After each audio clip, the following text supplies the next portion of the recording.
We're your official station to talk Yankees and Mets. WFAN, WFAN FM, WFAN FM HD1 New York, and Odyssey Sports Station. Sports Radio 101.9 FM, The Fan, WFAN. It's the Pete Hoffman Show on WFAN. Gerrit Cole has returned. That is right. Gerrit Cole. No matter what happened yesterday or today, just now, no matter what happened in the game, the fact that Gerrit Cole took the mound is the most important thing for Yankees fans. And not only did he go out there and pitch through, a couple jams or whatever, he went 6 innings, no runs, 72 pitches. He was efficient. I just heard him on the post game with the manual just now talking about his control wasn't perfect. There were some times where he was the pitches weren't there and he had no sense of control, hence some of the walks. What? Really? 72 pitches in 6 innings. He gave up 3 walks, 2 hits, 2 strikeouts.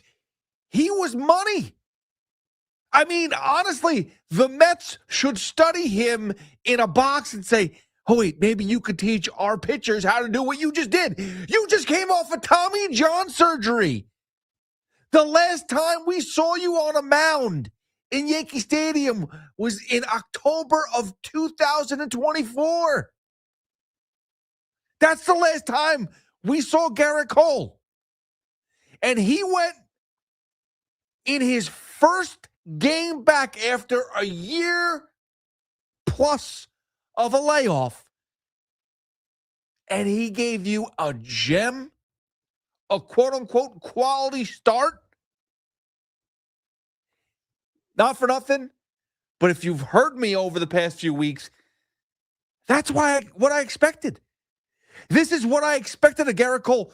Not because, this is how everyone returns from Tommy John surgery. Their arms get better. No, it's Gerrit Cole. He would not step on that mound until he felt 100% ready to go and give you a good well-pitched game. And that's what he did. That's exactly what he did.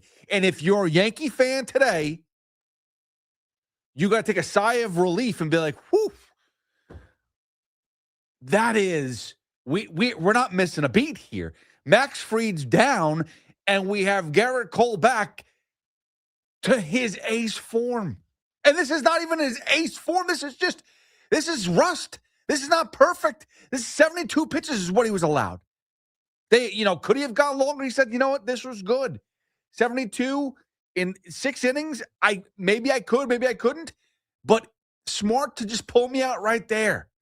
Let's build this up slowly. It's only going to get better from here. And this is 6 innings of no runs. Now, listen, there were some dicey situations. First inning, letting the first 2 batters on wasn't perfect.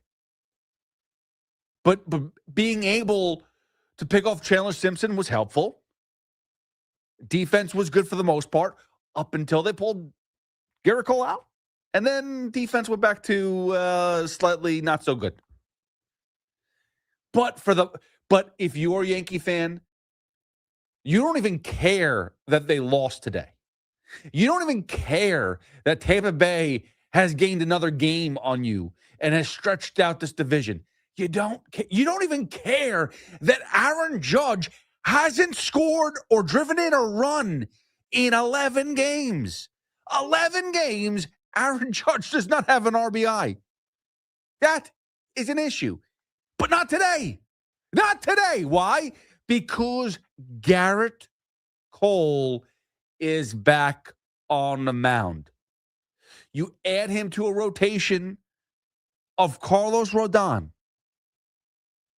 of Cam Schlittler, of Will Warren. And then when Max Fried comes back again, we're still ways away from that. We don't know where he's at. But those five, obviously you're going to sprinkle in whether it's Ryan Weathers, whether Blackburn gets a random start here or there, whether Rodriguez comes up and has another game. You're going to have other spot starts. But for the most part, you have those five guys once Fried comes back. And interchange. It could be Will Warren. It could be Ryan Weathers for the fifth spot. It doesn't make a difference. That is some rotation.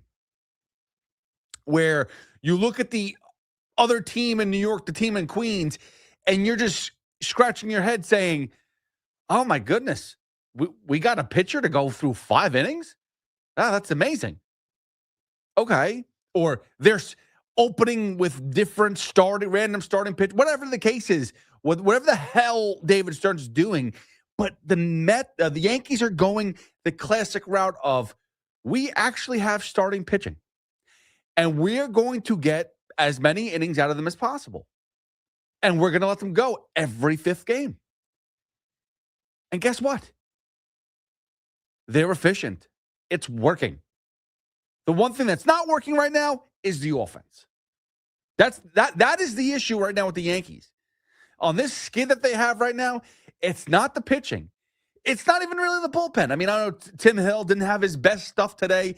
He was pitching to a lot of contact. It wasn't great. Jose Caballero, like I said, at shortstop, didn't have the best defensive game. But the pitching has been pretty good. The hitting has been lackluster. The hitting is missing something right now. You know, Volpe returned, and he actually hasn't been the issue. The issue comes from Trent Grisham. Jazz has been catching fire a little bit here and there. Aaron Judge, he's not hitting. But if you look at the team, you always know that it's about Aaron Judge. When Aaron Judge hits, which he normally does, for like 80% of the games, Aaron Judge will hit. And he'll be efficient. And when he hits, the Yankees normally win. This is just how it goes. And he is on a major skid right now. But that's going to change. You all know that the MVP of the league is going to come back, is going to get better, is going to finish the season with 50-plus home runs, is going to drive in 100-plus RBIs, is going to lead this New York Yankee team to a playoff run. You just know it. And it's just part of with the Yankees, I'm sorry to say, it's part of the 162. It's just the June swoon, the Boone swoon, whatever you want to call it. It's not even June yet, so it's got to be the Boone swoon that we're at right now. June swoon, we're about a week or two away. We're in the Boone swoon right now. I'm surprised we haven't been getting calls about how Aaron Boone sucks. How do you take him out after 6 innings? But that being said, you know that this is going to be part of the season. That Judge is not a robot. He's going to have his moments where he's going to not hit for a couple of days. This is just a longer stretch. This is not a good stretch. It's a longer stretch. But you know he's going to come through. And the Yankees are going to find themselves in the playoffs. And with this rotation being at its best, once it's fully healthy, they can beat anybody. 888-808-1019. Check me out at Hoff WFAN. You can follow me on Twitter or X, Instagram, TikTok. We're on YouTube right now as we speak. If you want to go watch there on the Odyssey app, whatever you want, there's so many different ways. The regular dial, 1019. How about that? You can do that too. 660. It's all good. 888-808-1019. That's the only way to call in now. 888-808-1019. Let's get to these phone calls. Simon is in New Haven. Simon, what's going on? Welcome to the Fan. Hey, how are you? How you doing? I'm good. What's up? I'm glad that Gerrit Cole came back. We need him, and like you said, the rotation is good. But can we just fire Boone already? I mean, this is ridiculous, man. The first Can we call. just fire the schmuck? The We first give this call, guy the every Boone Spoon. opportunity. All right. Every opportunity we give him, and he what finds a did way to lose. Simon, what did he do wrong? What did he do wrong tonight? He does everything wrong. What did he do He wrong goes to tonight? the bullpen so early. I mean, He Cole had pitches to. good. He takes him out. He had to go to the bullpen. Gerrit Cole hasn't pitched in over a year. And this offense, we don't need baseball bats. We need ping pong paddles. I mean, these pitchers need respect and run support, not for certain members of this group to be, ground out and pop up. You see, what Yes should do is they should ask Boone 2 questions that have to be asked. What's the 2 Maybe questions? you can ask Boone. What's the 2 questions? The first question is, what is the reason or obsession the Yankee hitters are fond of for grounding out and popping up? Is there a reason they do it every day? I mean, is it a conspiracy? Do they hate the pitchers for some reason? And number two, what's the second question? I can't wait for this one. And number two, is Boone the manager of a baseball team, or is he the manager of the ping pong Forrest Gump team? Because I can give you the answer to number two. He's a manager of a ping pong team. Yeah, what division are they in, and where do they play? The East. The Yankees, the ping pong, they're in the Bronx. The ping pongers. They play ping pong in the East. All right, cool, Simon. Why do they ground out or pop up? It's called baseball. Guess what? If they're not grounding out or popping up, they're probably striking out. They may even walk. They may hit a ball out of the stadium. I mean, look, Aaron Judge, a runner on, had the opportunity to tie the game up with one swing, and he was about 3 feet short, maybe 4 feet. What, he hit at 399? Guy called it at the warning track. Okay, maybe more like 6 or 7 feet. Whatever. He was short. He gave it a ride. I mean, but that's going to happen. It's baseball. Sometimes you got to tip the cap. I know Brian Baker wasn't having the best inning, and he was getting a little wild, but Judge saw his pitch because he knew Baker had to put one over the plate, and he drove it. It just didn't go all the way. He didn't get the sweet spot, whatever the case is. He just didn't hit it perfect enough to get out of the ballpark. But what are we doing? They grounding out and popping up too much. I mean, it's like you never watched baseball before, Simon. 888-808-1019. Robbie is in Lenox. Robbie, what's up? Hey, Hoff. It's been a while. How you been, man? Good, bro. What's going on, man? Great to talk to you. I'm really frustrated with the Yankees. I'm sure you're frustrated being a Mets fan, but it's the Mets. It's very, very tough. I understand. But a couple of things tonight that really bother me. First of all, some positives. I thought Gerrit Cole was terrific. Amazing. He was excellent. He was great. Incredible. And you could see the look on his face because he wanted to come back in, but you could see the look on his face.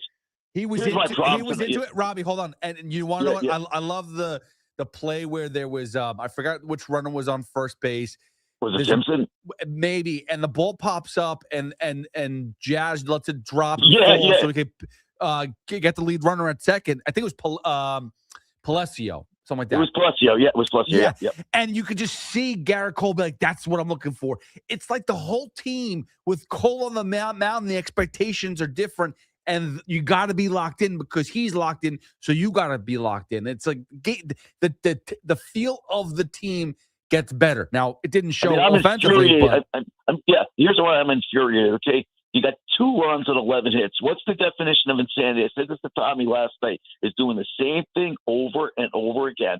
The team construction of this team is bogus, and I'm sick and tired of hearing Susan saying, I love Susan to death. This is what they do. This is what they do. You mean play real baseball? You mean actually hit with runners in scoring position? Actually move runners and play behind each other? Brian Cashman has his head so far planted up his rear end. Last year he got Ryan McMahon, a guy who was leading the National League in strikeouts. Give me 2 guys, okay, that put the ball in play and hit above 230 and 150. Do you notice this? And I'm so sick of hearing that average doesn't matter. Okay, I'm 61 years old. The Tampa Bay Rays are hitting 261. What are the Yankees hitting? 230? And Aaron Judge right now is killing them. He hasn't had an RBI for 11 games. He's hitting basically 245, which is putrid. But this team is so stupidly built. How many strikeouts are you going to have? They had 11 runners all over the place year after year after year after year. It's the same thing, Pete. It's the definition of insanity. And by the way, And go Knicks. And the Knicks, I'm so excited about the Knicks right now. Yes. Thank God. And we for will the get Knicks. to the Knicks more. We will, Absolutely. I promise you that. But Pete, honestly, the problem for me with this team, if I have to see Ryan McMahon take one more bat, I'm going to go insane. Austin Wells, some positives tonight. A line drive, a home run. But this team can never string 4 runs together. 4 hits together. It drives you nuts. The striking out has got to stop. Why can't Brian Cashman go out and get a couple of guys that put the damn ball in play? But Robbie, can I tell you something? And thanks so much for the phone call. I appreciate it. First of all, get ready for the loony bin. Second of all, this is what everyone was clamoring about for 2 seasons. Go get Ryan McMahon. Go get Ryan McMahon. That's the guy. Because the team didn't have a third baseman. You had Jazz playing at third base. You had, I'm trying to remember who else was being thrown in at third base. There was no third baseman. Offensively, no one could hit. And defensively, it was terrible. There was just a rotating bag of garbage, basically, going to third base for the past 2 seasons up until they traded for Ryan McMahon. That was the guy. Get Ryan McMahon. Look at his numbers. He's great. Defensively, he's good. Yeah, that's what he is. He's a defensive third baseman. You're not looking for him to, hit, not saying hit for average. You're not looking for him offensively. You're really not. And not saying that the Yankees can afford a dead spot in the lineup right now, but that's really the case. They're not looking for an offensive-minded player at third base because they have other guys they can rely on. The Cody Bellingers, the Aaron Judges, the Ben Rice of the world. Jazz Chisholm's supposed to be hitting like that. I know there's been struggles. I know the offense hasn't been good the past couple of weeks, past week or so. But Ryan McMahon was not brought in because of his bat. People saw his numbers in Colorado and said, oh, those are not bad. Batting 240, 20-plus home runs, not terrible. But you got to remember, a lot of those numbers, especially if you go back to two seasons ago, after the trade deadline finished, he was so bad offensively. I think he had 4 home runs, batted under 200. This is basically who he was. But everyone screamed, we should have got Ryan McMahon. Well, you got him now. And now you're stuck with him. That's all I heard about, and he's yours. And now you're asking for somebody else. Well, guess what? The defense has been solid. So at least that part is covered. You have to rely on the other bats. You have to rely on Aaron Judge. You have to – listen, Austin Wells, like you said, it's a good sign. He hit a home run today. That was nice. I don't know when the last time he hit a baseball, but it was nice to see one go out of the ballpark. Austin Wells has to wake up. You could say that Ryan McMahon has to wake up too, but at least he's doing something productive defensively. Judge has to wake up too. But again, this is a funk that won't last long. We have seen Aaron Judge go through these tailspins. We saw it last year. We saw it 2 years ago. And all he does is finish with 50-plus home runs, bats over, 100 RBIs, bats over 300, all that stuff and more. Everything you're begging for. Oh, why can't Aaron Judge do this, that, the other thing? He will. He's just not doing it right now. And that sucks. It's bad timing. The Rays are a very scrappy team from day one this season. If you watch the Rays, it's not like they're sitting there just bludgeoning you to death with power bats and just home run after home. No, it is slow slices, baby. They are going to find little ways to get on base, whether it's walking, whether it's, small hits, line drives, whatever the case is, bunts. They're going to play small ball with you, and then they're going to steal, and they're going to move around. That's what they do. That is what the Tampa Bay Rays do, and they are very good at it. And not for nothing, their pitching is really good too. That's the other thing.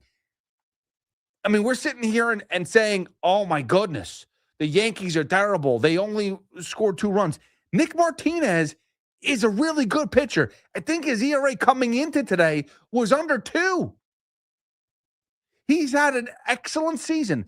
He's not the best pitcher, but a good pitcher, goes to Tampa Bay, learns how to pitch a little bit better, learns how to work his pitches, learns how to face or learns to understand how to go in up against a juggernaut of a team like the Yankees, pitching very efficiently.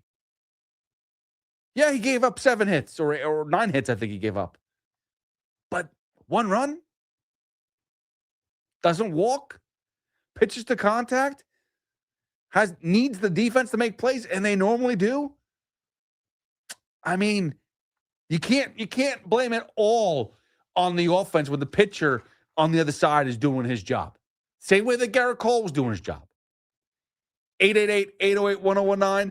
I know there's frustration from Yankee fans, but right now, the story is Gerrit Cole. The story is Gerrit Cole has not pitched in over a year, and he looked like his ace-like self. And that's got to be a sigh of relief. 888-808-1019. It's Pete Hoffman with you on the fan till 2 when Keith McPherson comes on. And don't forget to follow me at Hoff WFAN. WFAN and Corona are throwing a watch party Monday night. May 25th, it's Memorial Day, as New York takes on Cleveland for Game 4 of the conference finals. Join former New York legend John Wallace along with WFAN's own Positive Tommy at Buddy's on 3rd Ave in New York City. Corona will be flowing all game along with specials and swag for fans. Just like the team is on the hardwood, Corona is always smooth, always refreshing, and goes perfectly watching game. Do you do the lime with the Coronas?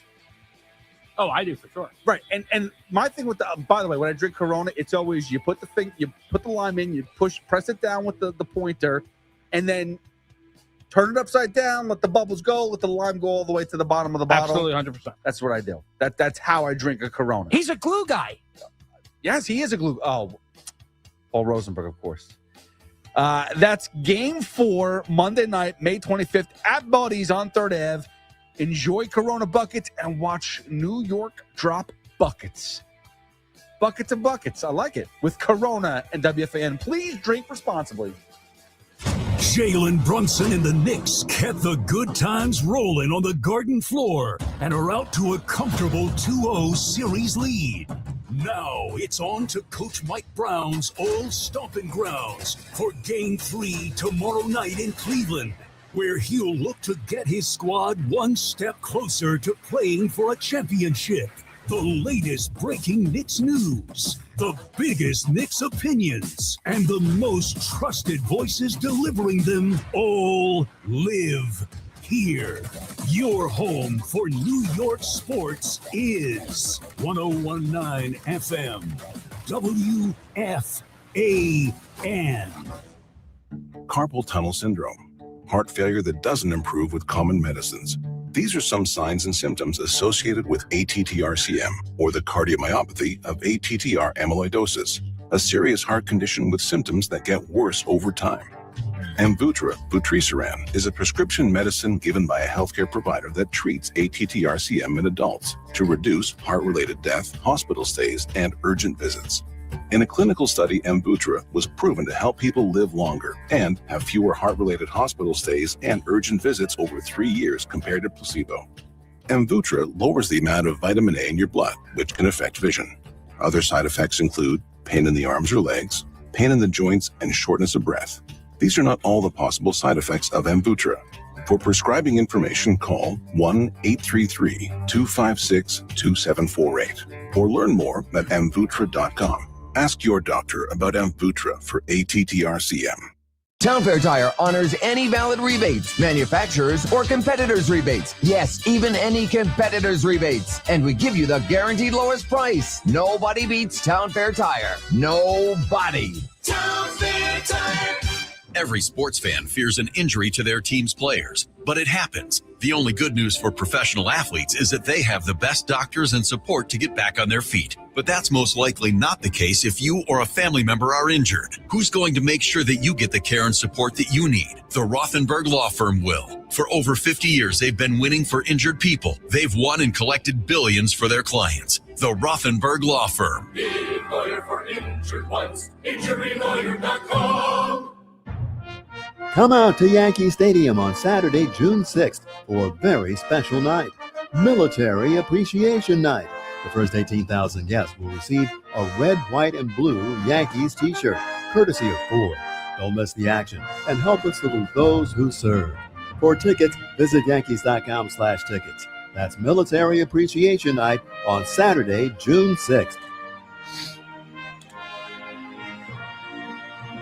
Hi, this is John Starks. At John Starks Kia, we don't play games. No gimmicks, no tricks, no hidden fees, no surprises. Score our John Starks special this month. A Kia Sportage for just $333 a month with just $3 due at signing. That's right, all threes. It's my favorite number. What we say is what it is, period. See you at John Starks Kia in Queens.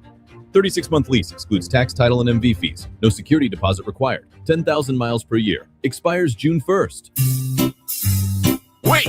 Before you change the station, listen to this. 1-877 Cars for Kids. KRS Cars for Kids. 1-877 Cars for Kids. Donate your car today. Donate your car at carsforkids.org. That's cars with a K. Pickup is quick and easy. You'll also get a vacation voucher and a tax deduction. 1-877 Cars for Kids. Donate your car today.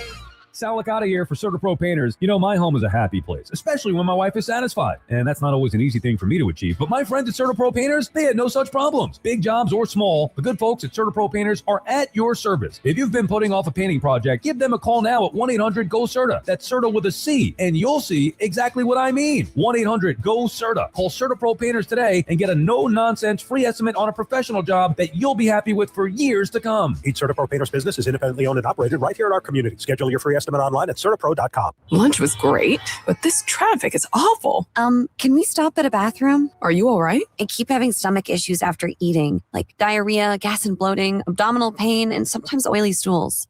Sound familiar? Those stomach issues may actually be a pancreas issue called exocrine pancreatic insufficiency, or EPI. Creon pancrelipase may help manage EPI. Creon is a prescription medicine used to treat people who can't digest food normally because their pancreas doesn't make enough enzymes. Creon may increase your chance of fibrosing colonopathy, a rare bowel disorder. Tell your doctor if you have a history of intestinal blockage or scarring or thickening of your bowel wall, if you are allergic to pork, or if you have gout, kidney problems, or worsening of painful swollen joints. Call your doctor if you have any unusual or severe gastrointestinal symptoms or allergic reactions. Take Creon as directed by your doctor and always with food. Do not chew capsules as this may cause mouth irritation. Other side effects may include blood sugar changes, gas, dizziness, sore throat, and cough. These are not all the side effects of Creon. Call 800-633-9110 or visit creoninfo.com to learn more. That's CREONinfo.com. I'm asking my doctor about EPI and if Creon could help. Talk New York sports out as well, because I feel like your knowledge is kind of in this realm a little bit. But there are 5 teams in the NHL that have a color in their name. Can Okay. you name them in under a minute?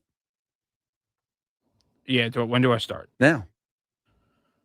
Red Wings, Blues, Blue Jackets, Golden Knights, Blackhawks. You barely took 10 seconds. That's why I didn't want to do it with you. Can you do that with baseball? There's 5 teams. With colors? Yeah. One's a little fugazi, but yeah. Do it. Reds. Mm-hmm.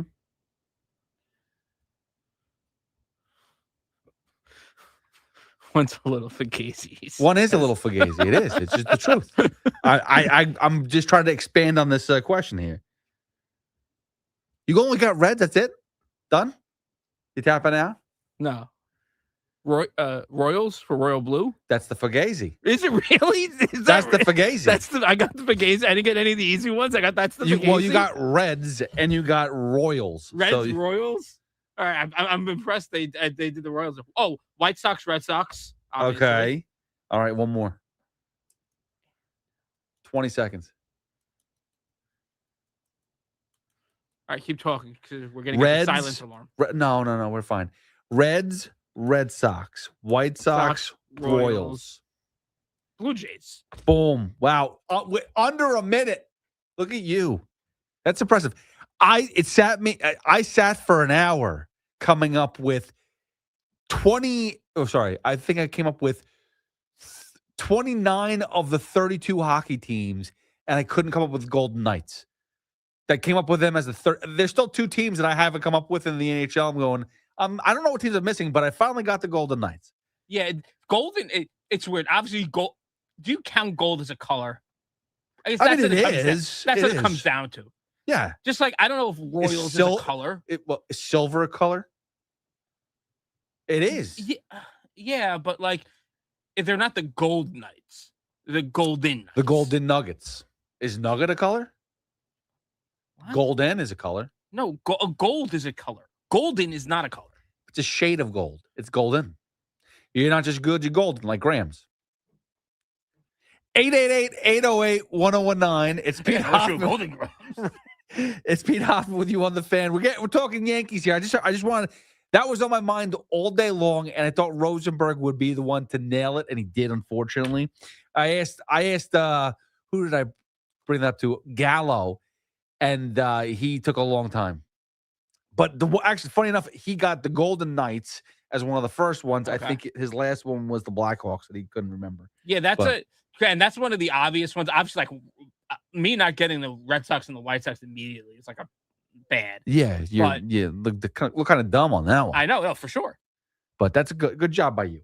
888-808-1019. It's Pete Hoff with you again. We're talking about the Yankees as Gerrit Cole has returned and looked phenomenal. I know that it's still ended up as a loss, but at the end of the day, the Yankees are going to be in the playoffs, and that is what matters. And to have a fully healthy Gerrit Cole, listen, he doesn't have to pitch 32 games for you this year. He needs to pitch games in the playoffs, and he's back in May, and he's going to warm up. He's not going to be perfect every game. He's already told you that, basically. He's like, listen, my control was not there for every pitch, even though it looked like it was. 888-808-1019. Jerry's in Scotch Plains. Jerry, what's up, buddy? Hey, Pete, man, I love it, dude. You're doing a great job. Memorial Day weekend, dude. Thank you. I appreciate it. Thank you very much. I appreciate it. Yeah, like I don't want to like wax poetic too much, but like Gerrit Cole did great. That's wonderful. Phenomenal. But the problem was it's the errors. It's the errors. Like, listen, I don't know what it is. I mean, keeping Volpe on the lineup, that's wonderful, or on the team. But like Caballero made a big error. Yes. In the game. And, you know, I don't know whether it's because Volpe's, staring at him with daggers. You wonder, though, is he trying so hard because he's there? I don't know. I don't want to make excuses for Caballero. It's his first game back on the field in the bigs. He got reinstated today, but that's still no excuse. It is what it is. Volpe has, let's be honest, I'm an anti-Volpe guy. Okay, not saying that I don't think that Anthony Volpe can't play in the major leagues. I just feel like he got given too many chances. He got handed the shortstop job, and to me, that's disappointing when he hasn't proven anything. But let me tell you something. Since he's returned, he's played better baseball. I know he's made a couple blunders here and there. His offense has been back and forth. He's walked a lot more. He's been a much more improved player since he's been back. Does he still deserve that job? I'll tell you this much. If Caballero doesn't play defensively very good, it's going to go back to him. Yeah, but is he playing better because Caballero's on his ass or on his butt? You know what I mean? Like, what I mean? On his like tush, possibly, most likely. I don't know. It just seems, like a little bit. I just think they're holding too many players. But Jerry, right there. Jerry, are you a competitive person? Very. Okay. Extremely. So if somebody had your job, and somebody said, "Hey, listen, for now, we're not that. We know that was your job, but this other guy's doing a good job with what you're supposed to do. So we're going to give you a different assignment and kind of send you somewhere else." As soon as you get that opportunity to take over that seat, are you going to give it up? No, absolutely not. And that's basically I what get it. that's basically what Volpe did. And the only reason why Volpe is giving it back to Caballero is because Boone said it. Boone said that's Jose Caballero's job. When he comes back from the IL, it's Cabby's job. It's not Volpe's job. That's the only reason, and he has to stick through that. That's it. But Volpe did enough where, honestly, Caballero could have been pushed to the side already. But did you see Caballero's reaction after he made that? Like, I saw it. I was like, oh, man, he is trying so hard. I know. He's trying so hard to keep that job. And you feel bad because he's not going to have the rope that Volpe has. We know that. No, absolutely not. You know he's going to get – I don't know. All right. Thank you. Thanks for having me. No problem, Jerry. I appreciate it. Listen, and it's all going to work out because at the end of the day, if it's legitimate, and Boone, I'm taking him for his word here. If it's Caballero's job to lose, then Cabby's got to go out and do a lot worse than what he just did. But I'll tell you, Volpe, for that 2 weeks where Caballero was gone, he did well enough that he should see more time. I mean, listen, I am not one to sit there and say that just because what has happened in the past, doesn't reflect what the future holds. Just because Anthony Volpe for 3 seasons was terrible and was given the shortstop job, he was handed it, and he didn't improve in any sort of way, doesn't mean he can't be the shortstop for the New York Yankees in the future. He needs to earn it, though. And right now, with Caballero coming back, it's only 1 game. But it's still back and forth. Could go either way. 888-808-1019. Let's go to Chris in Massapequa. Chris, what's going on? Welcome to the Fan.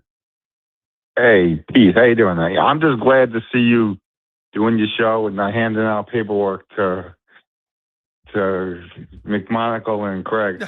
Thank This you. is great. I appreciate it. I really like you a lot. I just hate when Craig picks on you for no reason. But no, there's always a reason. There's always a reason. I mean, it's not. Oh just for, no, but it's all joking around. Yes, but you know that. Yeah, of course. No, of course. We all have. No, it's fun. all joking around. Yes. So let me tell you what I was just looking at. Tell me. I was just looking at the Spurs versus Oklahoma City. Yes. And I said all year, and I'm a Knicks fan, I said all year, I said no matter what they do, they're not beating Oklahoma City no matter what. Now, I watched the second half of this game. Half of it at work, half of it when I got home on the second half.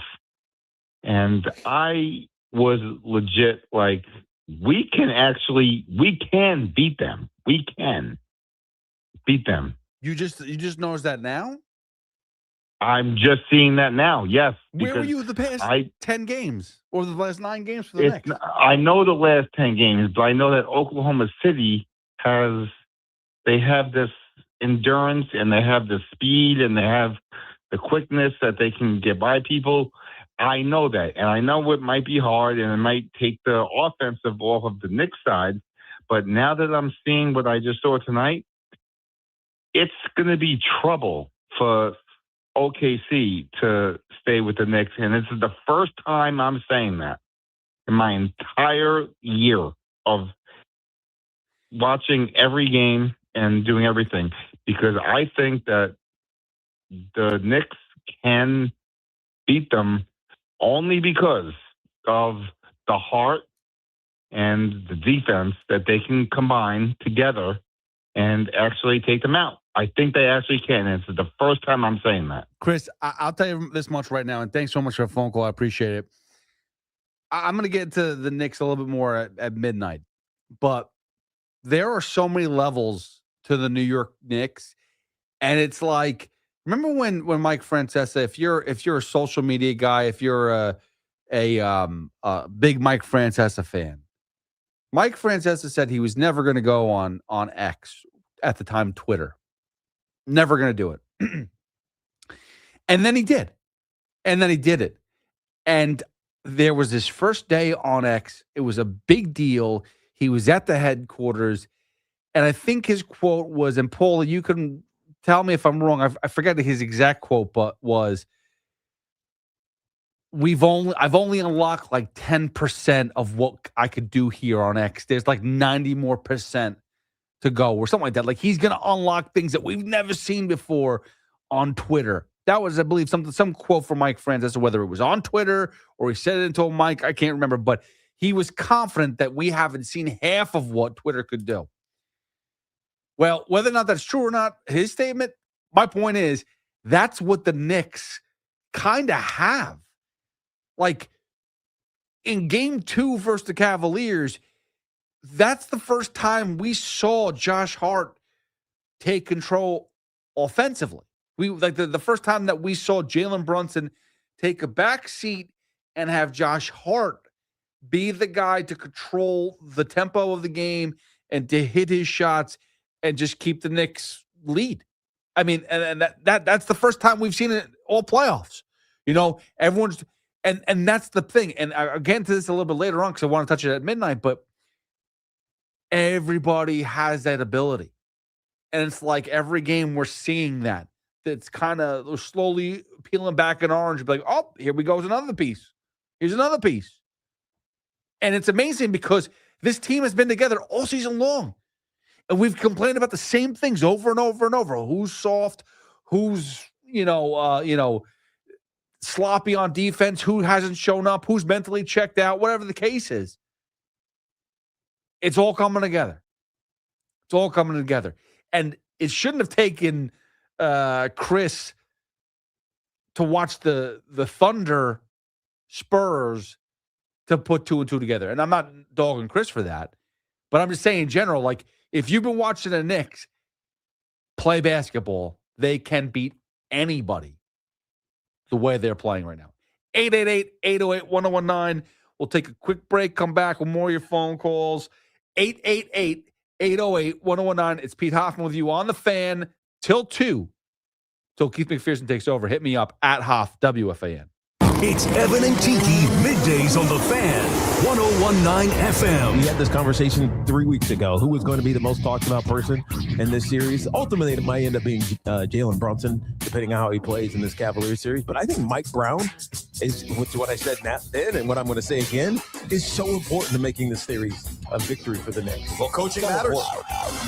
Get Evan and Tiki on demand. Available on Apple, Spotify, wherever you get your podcast, and the free Odyssey app. Indeed presents hires you can't afford to get wrong, like a hospitality manager at a 5-star hotel. So I just checked into room 318, but someone was in there. Room 318. Oh, you were supposed to be booked in 813, which is now booked. So what do we do? How about rock, paper, scissors for who gets the bed? This is the job for sponsored jobs. This is what happens when you don't sponsor your job on Indeed. Next time, get matched with quality candidates with Indeed sponsored jobs. Visit Indeed.com/hire now and sponsor your job today.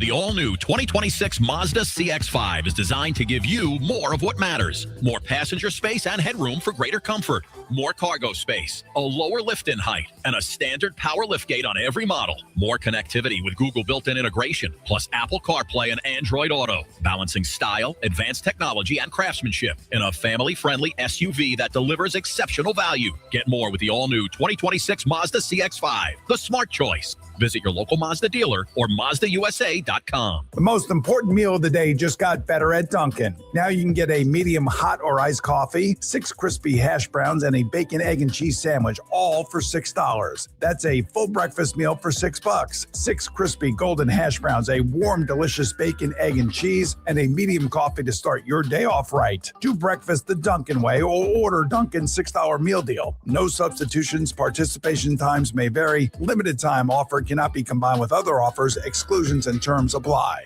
At NYU Langone Health, we know there really is no place like home. That's why we get our surgery patients home faster and have fewer readmissions than any other health system. That means once you're home, you won't need to go back for the same procedure. Instead, you can get back to the things you love.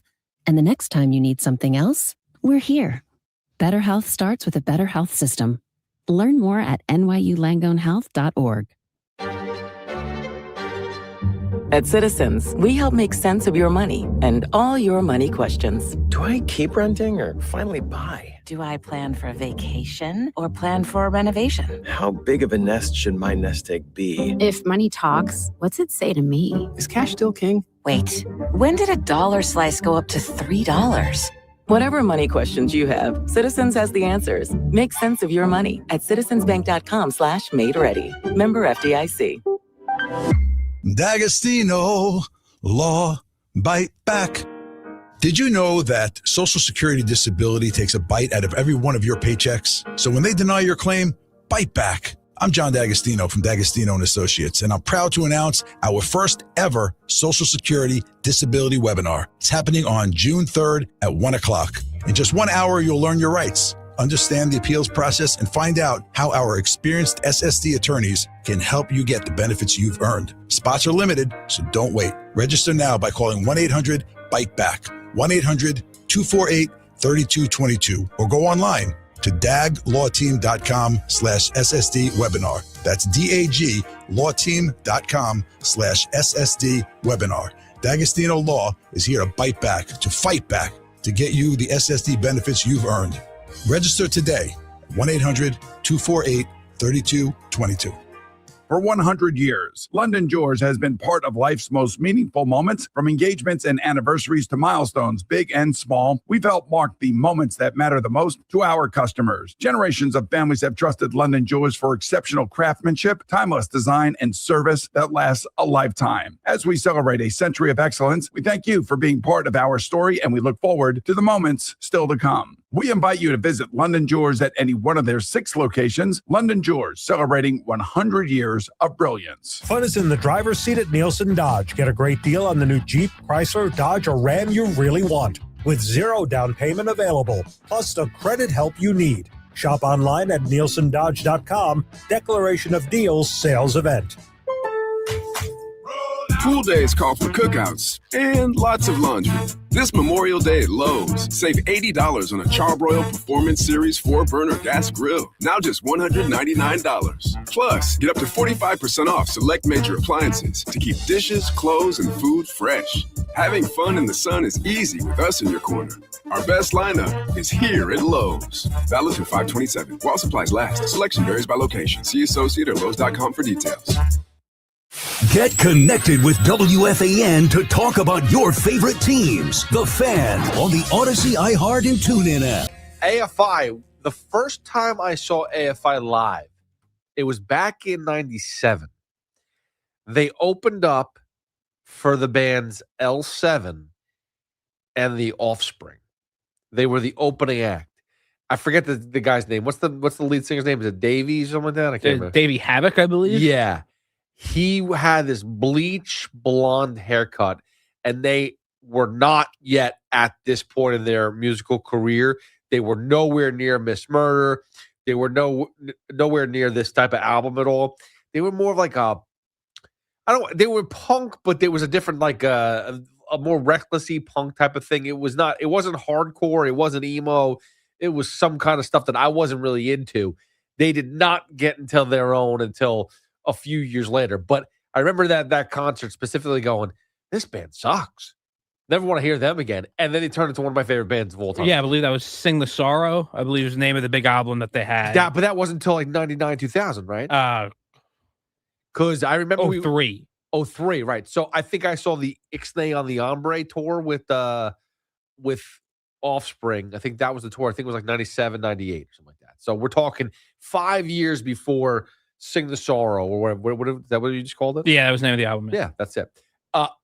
Great band. But in 97, if you told me that they were going to be as good as they were, I would have told you were crazy, because at that point in time, they sucked. And he had bleach blonde hair, and I had no interest. Good mosh pit, though. Solid mosh pit. Not the best mosh pit I've ever been, but solid. I'll give it a solid one. That was my first mosh pit. Because I went to, the first concert I ever went to was Bad Religion, Goldfinger, and this band called Weston. But it was at the Capitol in Portchester. There was no real space. It's more seats, and there was like a little type of like area to stand for standing room only, so it wasn't really a mosh pit. You couldn't really do that. And then I think I saw the next concert was Bush, and who opened up for them? Veruca Salt. That was at MSG, and I'm all the way up top. And then this is like the third concert I ever went to, which was Offspring. I believe my first ever show was called the Big Day Off Fest, which I believe was in. Was that Ozfest? But the day off? The Big Day, which was Ozzy, Disturbed, Mudvayne, Slipknot. Yeah. That was, I believe, my first show I ever went to. My first mosh pit was the Warped Tour and the Dropkick Murphys. Oh, yeah. Which is like not even, it's more like a celebratory, hey, let's have fun, not killing each other mosh pit. It was, hey, we're going to like. Yeah, I feel like if you go to Warped Tour, it's like that's how you break into it. You're going to get into it. It's a disgusting venue.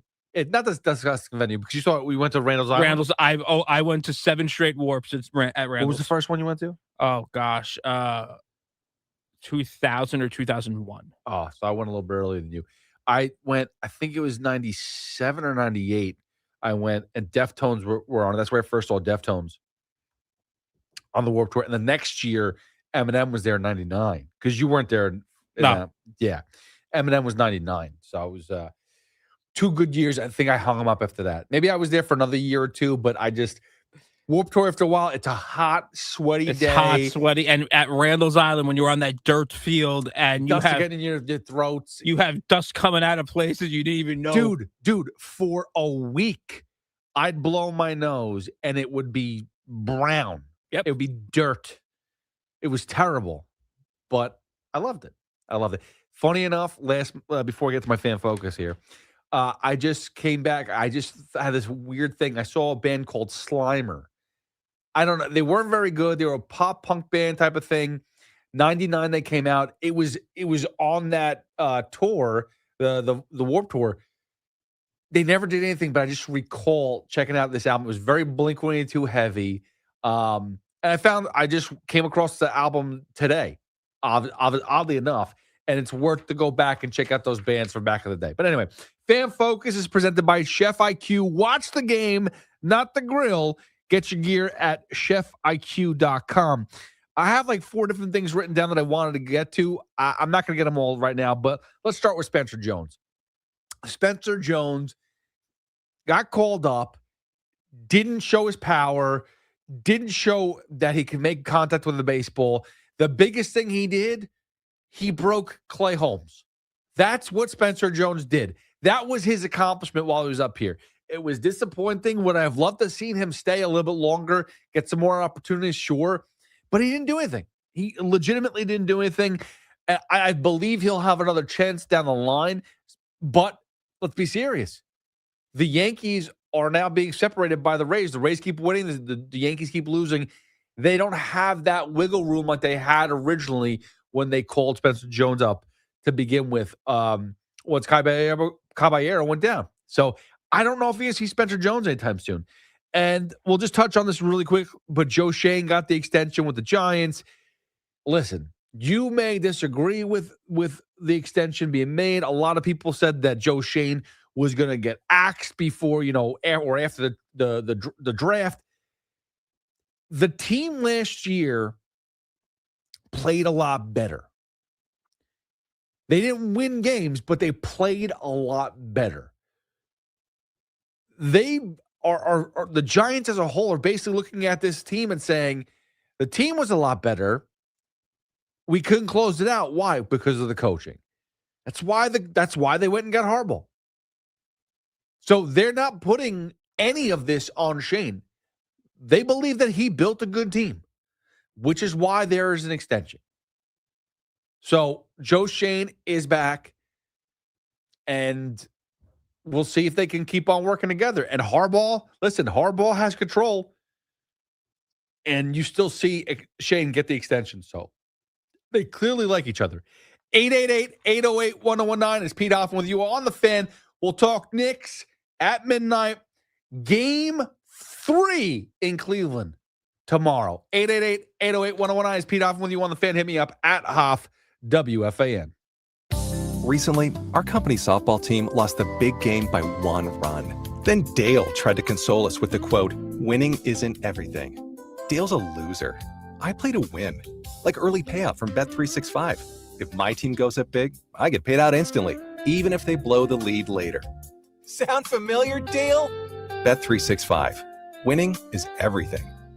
Gambling problem? Call 1-800-GAMBLER. 21 plus only. Must be physically located in New Jersey. T&Cs apply. In-app only. You've dedicated your life to serving our country. Now let us serve you. This Military Appreciation Month, Verizon is proud to offer military and veteran families unlimited plans starting at $25 a line per month for 4 lines on Unlimited Welcome with auto pay plus taxes and fees. Visit your local Verizon store today to learn more. Discount for personal lines only for eligible military and veterans. Approved verification documents required. Plan price includes a $20 monthly account credit for 4 lines. Auto pay and paper-free billing required. In times of congestion, unlimited 5G and 4G LTE may be temporarily slower than other traffic. Domestic data roaming at 2G speeds. Additional terms apply. Hi, I'm Patty, founder of Awesome Tex. I started with a big idea to give old clothes a new life by turning them into recycled fibers and threads. Everyone told me that this was going to be impossible, but Chase for Business believed in me. They gave me a lot of guidance from the beginning. Get financial guidance from bankers in the New York community and convenient digital tools all in one place. Learn more at chaseforbusiness.com. Make more of what's yours. Real customers compensated. JPMorgan Chase Bank, N.A. member FDIC. The pros know nobody beats FW Web. With extensive inventory, personalized service, and a fleet of trucks across the Northeast, FW Web supports all customers, from one-van contractors to large facility operators. For planned projects, emergency jobs, or maintenance, FW Web has what you need, when and where you need it. For plumbing, heating, HVAC, refrigeration, propane gas, and PVF jobs. With over 100 locations, visit FWWeb.com to find one near you. Many tire dealers will sell you Falcon tires, but Town Fair Tire doesn't just sell Falcon tires, they sell them at the guaranteed lowest price. Plus, they give you free services for the life of your Falcon tires. That's an unbeatable deal only Town Fair Tire can offer, because Town Fair Tire is New England's largest name brand discount tire dealer. Nobody beats a Town Fair Tire deal, and I mean nobody. Name brands at discount prices. Town Fair Tire. Summer's a gift. The gift of days that last a little longer. A brighter state of mind. So gift yourself a new Kia at the Kia Summer Sticker Sales Event. With specially tagged vehicles including the Sorrento, Sportage, Carnival, as well as the Niro Hybrid. All backed by a 10-year, 100,000-mile limited powertrain warranty. So the gift of summer can keep on giving for summers to come. Kia. Movement that inspires. Call 800-333-4KIA for details. Always drive safely. Event ends 6/1/26. See dealer for warranty details. Hey, it's your buddy Craig Carden here. You exercise, you eat well, you get your annual checkup, and you're told you're fine. But what if fine isn't the full picture? At Princeton Longevity Center, they look beyond routine medicine with the most comprehensive, physician-led health assessment available, completed in a single day. Advanced imaging, cardiac testing, VO2 max calculation, metabolic analysis, cognitive and fitness evaluations, all designed around you by a board-certified physician who spends the day at your side. Because real prevention and longevity don't start when symptoms appear. They start when you take control of your health. This is clarity. This is confidence. This is peace of mind you can measure. Princeton Longevity Center. Call 888-8000-PLC or visit PrincetonLongevityCenter.com to schedule your executive physical. That's 888-8000-PLC. Call today. I'm Piera Palazzolo, VP of Digital Marketing for the American Management Association, a company focused on the management training skills needed to enhance the careers of business professionals. We did our research when it came to the best companies for website development and chose AmericanEagle.com. And we couldn't be happier. AmericanEagle.com worked closely with us to understand the front and back end requirements needed to launch an e-commerce website that could handle the complexities of running thousands of seminars nationwide. Our robust new website and improved SEO saw immediate increases in site traffic and web revenue. If you're in need of managerial effectiveness and success, visit our website at amanet.org. If you're in need of a website that provides an unparalleled consumer experience, I highly recommend AmericanEagle.com. Transform your business today. Dial 877-WebNow1 for a free digital consultation with AmericanEagle.com. Talk sports with Craig Carton and Chris McMonagle on The Carton Show. Afternoons from 2 to 7 on WFAN, WFAN FM, WFAN FM HD1 New York, and Odyssey Sports Station. 9, and what should we do? We should say, go New York, go New York, go! As the Knicks are heading to Cleveland, up 2-0 in a dominant run since Game 3 in Atlanta. The New York Knicks have played basketball that we've never seen before in New York, that's for sure. But maybe never in the NBA. I mean, their last 10 wins have been as dominant as you can imagine. Go back to Game 1 in this Cavaliers series. While the Cavs had a huge advantage, 92-71, this game's out of hand. Game's over. 20-point lead. The Knicks go on a 44-11 run to close out the game. I mean, that's what they've been doing. That's what they were doing to the Hawks. That's what they did to the Sixers. This is the Cavaliers. This is the Eastern Conference Finals. It shouldn't be this easy. But it is. Because the Knicks are playing at a different level. And you could put it out there and say, a lot of this has to do with the coaching of Mike Brown, which I believe some of it does for sure. But this is a different team than we've seen before. This is everyone playing at all cylinders and everyone being able to step up when they need to. And yesterday it was Josh Hart, or 2 days ago, Thursday night, it was Josh Hart. Tuesday, it was Jalen Brunson. But then you got Mikal Bridges playing amazing defense as always. OG is healthy and back to normal. And Cat, he's doing what he needs to do. Scoring, rebounding, being physical. And the bench is playing. And they're playing well. And they're getting help from guys like Landry Shamet. Deuce when they need to. Mitchell Robinson obviously is a force. Everyone is playing their part. And I've been saying it for a while now. And it's one of those things where it's finally showing because maybe it didn't click for everybody. But this is the most talented Knicks team we've ever seen. And they've been here all along. But maybe, just maybe, in a world that everything is so impulsive, and if they're not dominant from the first game of the season to the last game of the season, that maybe this isn't the right crew. Maybe this isn't the right roster. Maybe we got to do something different. Well, when you let the team gel and figure each other out, maybe this is how they become so dominant and so good. Listen, we all know that each and every one of those guys are talented. Karl-Anthony Towns is extremely talented. Mikal Bridges is extremely talented. Everyone's, oh, well, he wasn't worth the draft picks that they traded and gave up for him. In reality, yes, he is. He was always as talented.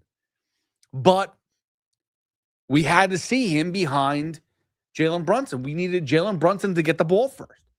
We needed Jalen Brunson to lead the team and Bridges take a seat or sit by the side. Go to the side. But now they're all working together. They're all flowing together. And if it's not Jalen Brunson, Josh Hart. If it's not Josh Hart, it's Mikal Bridges. If it's not Mikal Bridges, it's Karl-Anthony Towns.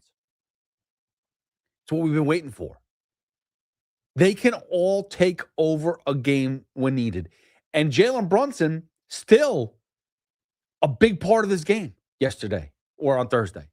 Still a big part of this game, but in a different way, distributing, controlling the ball, finding the open man, and making sure that, hey, I know I'm going to get doubled. Josh, you need to be open and take that shot. It's yours. Do it. Nail it. Be confident. I mean, after the game wasn't even over, and you just see, Jalen Brunson get pulled out, and he goes to Josh and then talk, and he's like, dude, this is what we got to do. You see him talk, and he's like, this is what it's going to be like the rest of this playoff run. When they come and try to get on me, you're going to be the guy they're going to leave open all day. Make them pay. That's exactly what they need to do. This team is nearly unstoppable right now.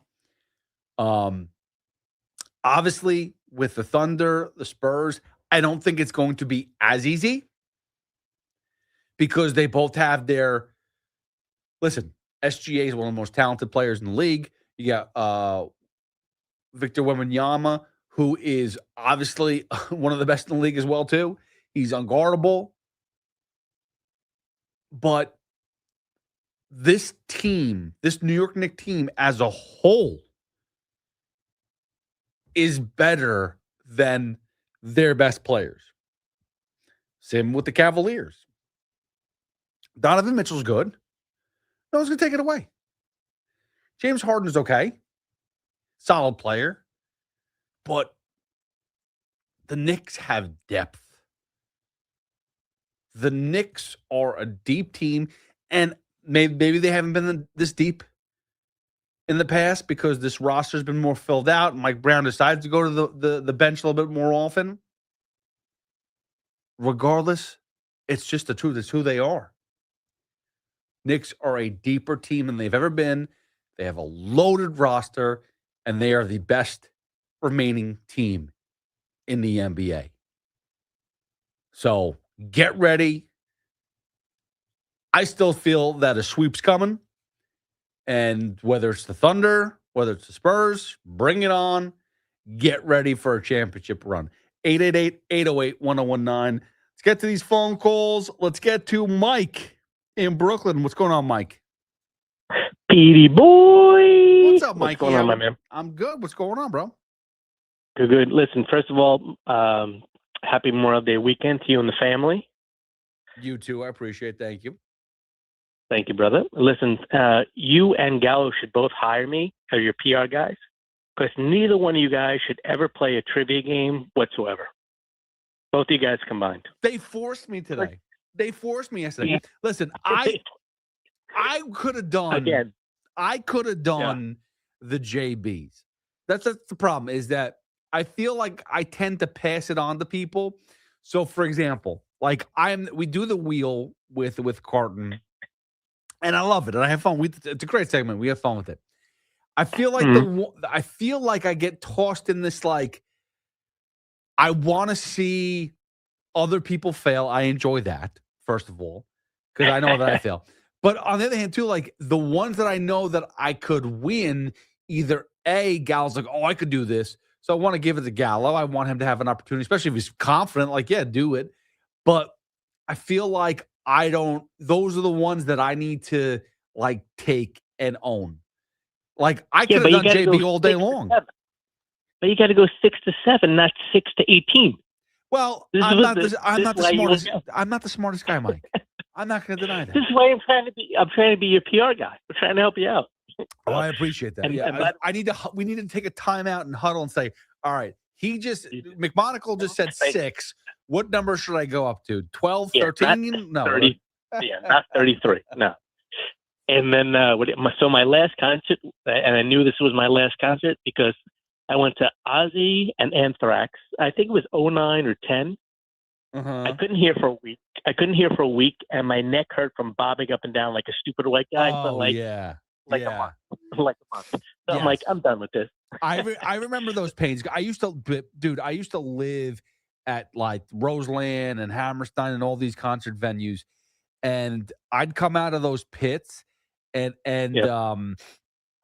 I would definitely have neck pains for at least a week for sure. I No, remember those there's days. not even any pits for me, but because you're like 3 times my size, and I'm not reaching out. Even the outskirts were enough for me. So listen, Knicks, Yes. I'll give you this. So the majority of the hosts on the fan, or a lot of them are Mets/Knicks. Okay. And I heard a lot of the Yankees in 2024 and this year have such an easy AL, East/AL. They should blow through it and get to the World Series. Okay. But I don't hear anything about the Knicks this year. There's not. First of all, the East is complete garbage, and pretty much everybody was hurt. But that's okay. You still got to play. And I think Evan said it best because he was the first one who said anything and addressed that exactly today as I was listening. He said that you play who you play. Right. Which is right. You have to face them. But let me ask you one question. So if the Knicks lose to OKC, is that a failure or no, in your opinion? Yes. This year, yes. Okay. I just want to make sure. Because This year, yeah, it's not good. Like, let me put it this way, Mike, because I kind of get what you're saying. Like, this season didn't really feel this way up until, like, we always knew that this Knick team had it in them, but we didn't see it. That's the problem. We knew this Knicks team could be really good, could be as good as they're playing right now, but they never even, during the regular season, they never showed it. Think that's about part it. of it, but that's No, part but of it. But look at, that's not a small part. It's a big part, because here's the deal. We all knew last year they went to the Eastern Conference Finals with Tibbs. They fired Tibbs. Expectations go through the roof already. Well, you fire Tibbs. You went to the Eastern Conference Finals, which the Knicks haven't done in forever. You got to get back there again. So you bring in Mike Brown and you go, oh boy. Well, at the very least, you got to get back there. So it's almost like it took a full year to get back to where we were supposed to get to. And now watching them, and here's the thing is, Mike, now watching them over time, if you just gave me this regular season and then we got to the Eastern Conference Finals and they were playing like they were in the regular, it wouldn't be the same. But since they started demolishing teams, demolishing the Hawks, demolishing the Sixers, and these first 2 games versus the Cavs made them chump change. Like, yeah, expectations are this is the best team in the NBA, hands down. okay. So again, you answered my question, and we'll talk over the next couple of weeks about that because I have my theory about it as well. But let's get into the Mets, which is most important. Do we have to? Do we have to? 13 and a half. No, I basically said, I think I said to you, Anel, that I would give it to the 28th, which was after we played the Reds, which was this upcoming week, right? Okay. And the Marlins, to me, were like, okay, you know what? The Marlins always play us hard. Doesn't matter what type of team they have, whether, they always play us hard. Mike, I like to say, on the Rico Bronya podcast with Evan, we like to say that the Marlins don't know that they suck. And they don't know they're not supposed to be good. So that's why they usually play the Mets hard. Well, do the Mets know that they suck? No, they don't. No, I think the Mets. I think the second. Mets know that the Mets suck. I don't think they know that the Marlins suck. But the interesting thing to me is, first, I do like, and I'm not a bashing of the Stearns guy, because I told you, and I think I said to you, Anna, as well, that, you know what, if you let him do what he's good at, which is drafting, he's not great at trading. He's not great at free agents, and he hasn't been, notoriously, from the Brewers on. But he was great at drafting. Let him do what he's good at. There was no reason. I think one of the biggest mistakes, and what I've been hearing the Yankee fans call up about Judge. I would trade Soto for Judge tomorrow. I'll drive him over to Yankee Stadium. Soto is the biggest waste of assets that the Mets have done yet. I don't believe that's the case. I feel like that we don't agree on that one. I don't think that Soto's the problem here. I think that he's not. But Mike, I believe if you swapped Soto and Judge, and kept the contracts the way they were, like, brought over Judge's contract and gave him Soto's contract, whatever, I still think that the Mets would be in the same situation. I do. I do too. I do too, but I think that the money that they paid Soto, because the problem was that everybody thought that, yes, but Stevie told us he's not spending like a drunken sailor. So yeah, you get somebody like Soto. But Mike, he's not spending like a drunken sailor, but he still has the highest payroll in the game, and they're 7 games under 500. Yeah, because the problem is they have a flawed. The problem is the flawed thinking from a trading standpoint and a free agent standpoint of Stearns when it comes to pitching, when it comes to free agent. He has a flawed system. He doesn't know what he's doing there. You have to let him do what he's best at, and he's never going to be able to do it in draft. But so far he hasn't. Think about all those people that he's brought up. Which one did he draft? He didn't draft Jonathan. He didn't. Benj was the only one. I think that was his first draft pick was Benj, which I like Benj. I like Ewing, right? Morbido, you could see why it took him a while to get up. He's not going to be great. Tom, you know what they showed me today, and which I said this last year. They brought him up too soon last year, and he wet his leg, right? What did he give up? 8 runs, 5 runs, whatever the hell it was in that game.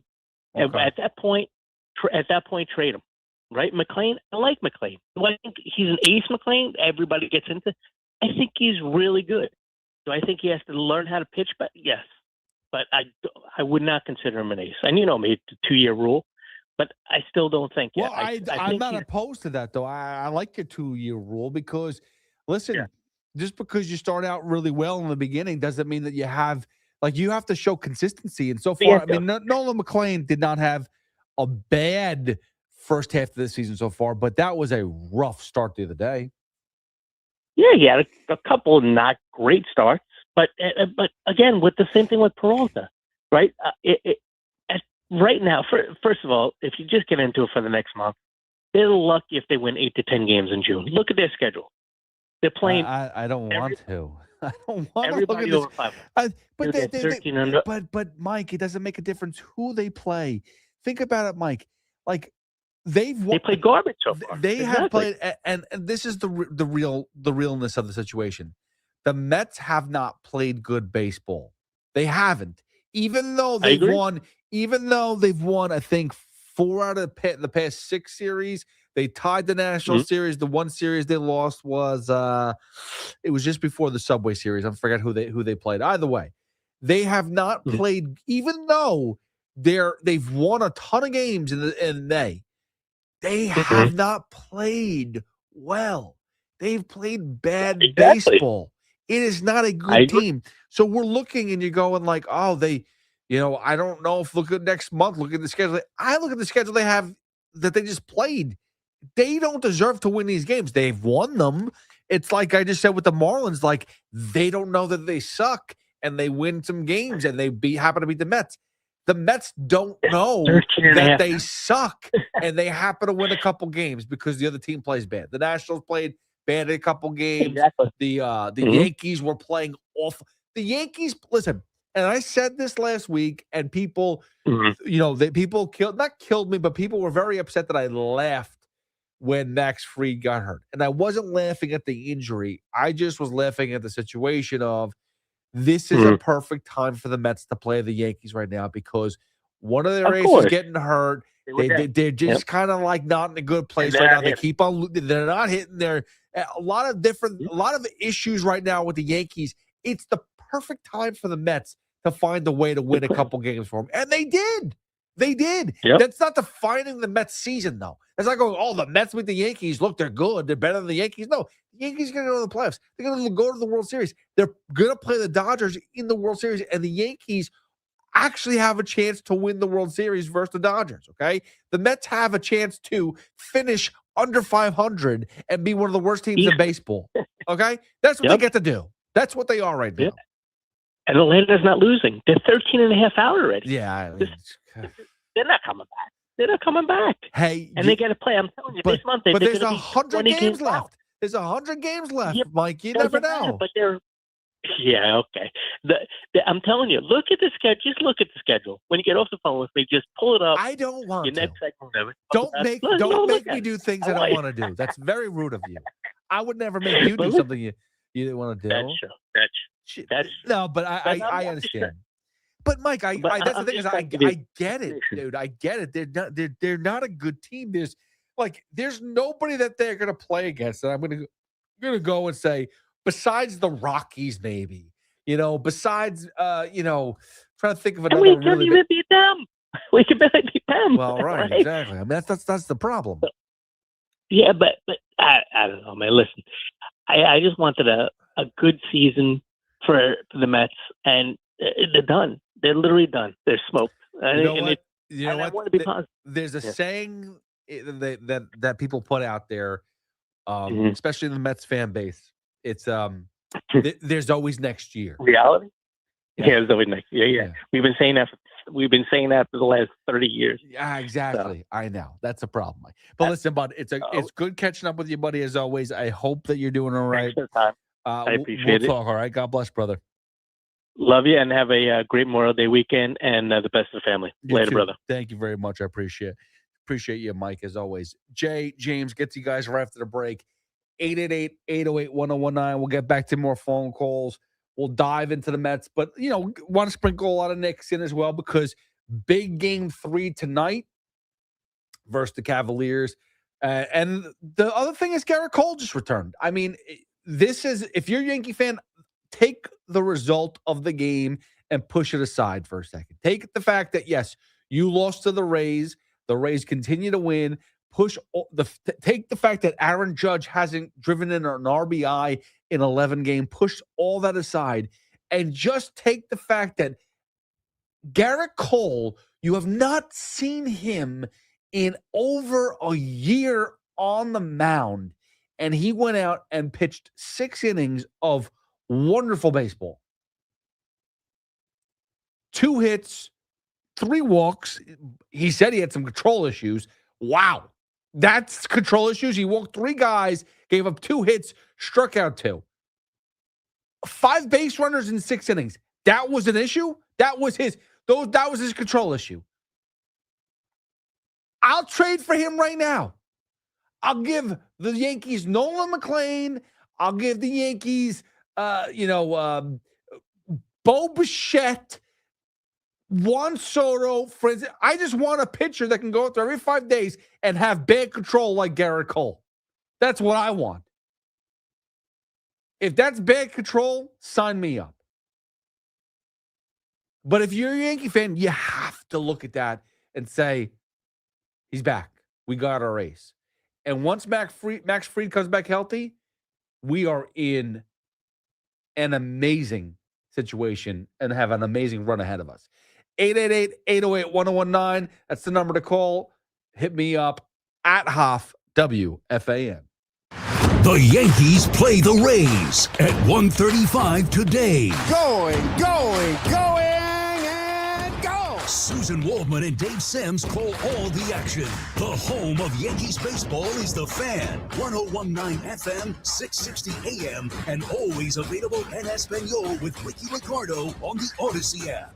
Everybody knows Town Fair Tire is New England's largest name brand discount tire dealer, beating all the local competitors with our guaranteed lowest prices. And now, with over 120 stores throughout New England, we beat all the competition, including the warehouse clubs, the online sites, and the local dealers. Yes, we beat them all with the absolute guaranteed lowest price on name brand tires. Nobody beats Town Fair Tire. Nobody. Name brands at discount prices. Town Fair Tire.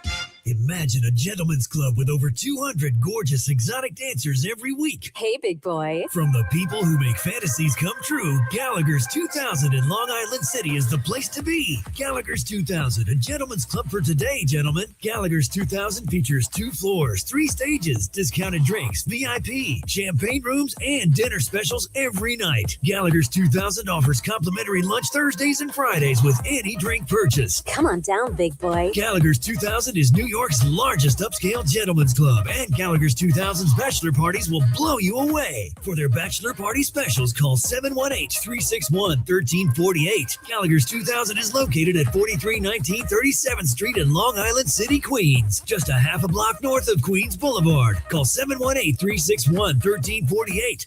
Gallagher's 2000 is unlike any club in New York. Come tonight for the time of your life. Gallagher's 2000. Let your imagination run wild. Join March of Dimes. Me, Tiki Barber, and my wife, Tracy, Tanya Lewis-Ali, parents Matt Tolbert and Joshua Gonzalez, and other changemakers at our March of Dimes Nurture New York event on Tuesday, June 2nd from 5 to 8 p.m. You can be a part of this dynamic conversation about how together we can support all families and improve health outcomes for moms and babies in our city. Get your tickets today at www.marchofdimes.org/NY. We all hear the radio ads about the IRS. They tell you to be afraid, to be scared, and they try to frighten you into calling. I'm not here to do that. Tax Relief Advocates is different. TRA is here to tell you that if you owe money to the IRS, whether it's $5,000, $50,000, or $500,000, we have a solution. It doesn't matter if you're sitting in your car, at work, or with your kids. No matter where you are, call now. 800-575-9834. Don't lose hope. TRA can eliminate or reduce what you owe to the IRS. Generous programs are now available that can give you a fresh start. Our passion is taxes and helping individuals fix their IRS problems. We have over 1,000 5-star reviews on Google and an A+ with the Better Business Bureau. You don't need to be afraid of the IRS any longer. End your tax nightmare today by visiting us online at TRA.com or call 800-575-9834. That's 800-575-9834. Tax Relief Advocates. Real solutions for real people. With over 90 years of combined legal experience representing the law enforcement community, Decolator Cohen and DePrisco, LLP, continues to strive to educate police officers of their civil rights to sue in line-of-duty accident cases. The 2026 Police Officers' Right to Sue newsletter can be viewed on policeofficersrighttosue.com and provides successful results in varying line-of-duty accident cases. These results include damages recovered from RMP accidents involving the City of New York and civilian motorists, station house defects, ricochet injuries from the range, private premises slip and falls, sidewalk slip and falls, construction defects, snow and ice cases, and injuries emanating from defective RMPs. In any LOD accident, it is important for the officer to take photographs of any defects, injuries, or damage. It is also essential to draft the line-of-duty report and detail the cause of the accident in the paperwork. Remember, there's a 90-day time limitation to file a claim against a municipality. If any law enforcement member has a question regarding a potential lawsuit, contact Decolator Cohen and DePrisco, LLP at policeofficersrighttosue.com or call 1-800-901-1529. Get the scuttlebutt on your favorite team, the Fan, on the Odyssey. 888-808-1019. It's Pete Hoffman with you on the Fan. Alex, give me a second here because you might actually find the story interesting. So Eagles of Death Metal. Pete Hoffman, by the way, go follow me at HoffWFAN. You can watch us on YouTube as well. Eagles of Death Metal, back in the day when I used to work at the rock radio station, they came up, the lead singer came up, and very interesting guy, really, did a good interview with a buddy of mine, and just a, good personality. I'm not really familiar with a lot of their music. What I am familiar with, though, is that he performs with one of the guys from Queens of Stone Age, the main singer, Josh Homme. Like, that's like his boy, and occasionally he'll get him to go out and go on tour with him, even though, I forget the lead singer's name of Eagles of Death Metal, but he has Josh Homme come in and go on tour with him, and they'll play together, and they're very extremely like the best friends, right? So fast forward a couple of years later, and I don't know if you recall this. Do you remember a terrorist attack in Paris, France? Yes, it was like 2013. 2013, 2014-ish, yes. They were the band that was on the stage. Eagles of Death Metal. Because I remember there was a soccer game that was happening. So there was a soccer game, but there was a concert venue. Oh, okay. There was a concert venue that got taken over. They were the guys on stage playing, and they have a whole documentary on it. And again, so this is like a not great happy story, but just a crazy story. There's a documentary of this whole situation, and they go through and again, the guy I met him, and he was very interesting, a great storyteller anyway. But then to have him narrate them being on stage and what they saw and how scary the situation was. And I know they lost a couple. I don't think the band lost any members, but they lost members of their team, because I think the promotion, the people that were selling the merch, I think somebody got shot and killed there and stuff like that. But it is a crazy, crazy documentary. So I don't really listen to their music that much, but I just know about them. Great personality, unfortunate story, but I would recommend watch the documentary just because he's a really good storyteller. Not the story that you want to hear, but just a very interesting one. So if you ever want to check that out, I'll find out the name of it in a second, but and I'll let you guys know. But it is one of the crazier experiences. And I remember too, because a guy that was working here, his name I believe was Gautier, French intern. He interned and then I think got a job here for a few months or whatever it was. I kept in contact, good dude. When that whole thing happened, he was the first person I texted to see if he was okay. And he said he was hiding in a restaurant because I guess the shooting or something like that was happening outside. Like it was just a scary situation. So, and listen, not to get into it, but that's why a day like this weekend, like, with Memorial Day weekend is such a big deal. That's why, that's bad segue, but that's the reality. I mean, Memorial Day weekend is somebody said and they asked the question, why do you say happy Memorial Day weekend? Is it happy? Because you think about all the people that lost their lives for us so that we can celebrate, so that we can have freedoms. This is a huge weekend in our country, and a lot of people don't recognize it, but that's the reality of it. I remember my grandfather on both sides. I have two grandfathers, obviously. But on both sides of my family, they served. They both served. My uncle, a couple uncles served on both sides.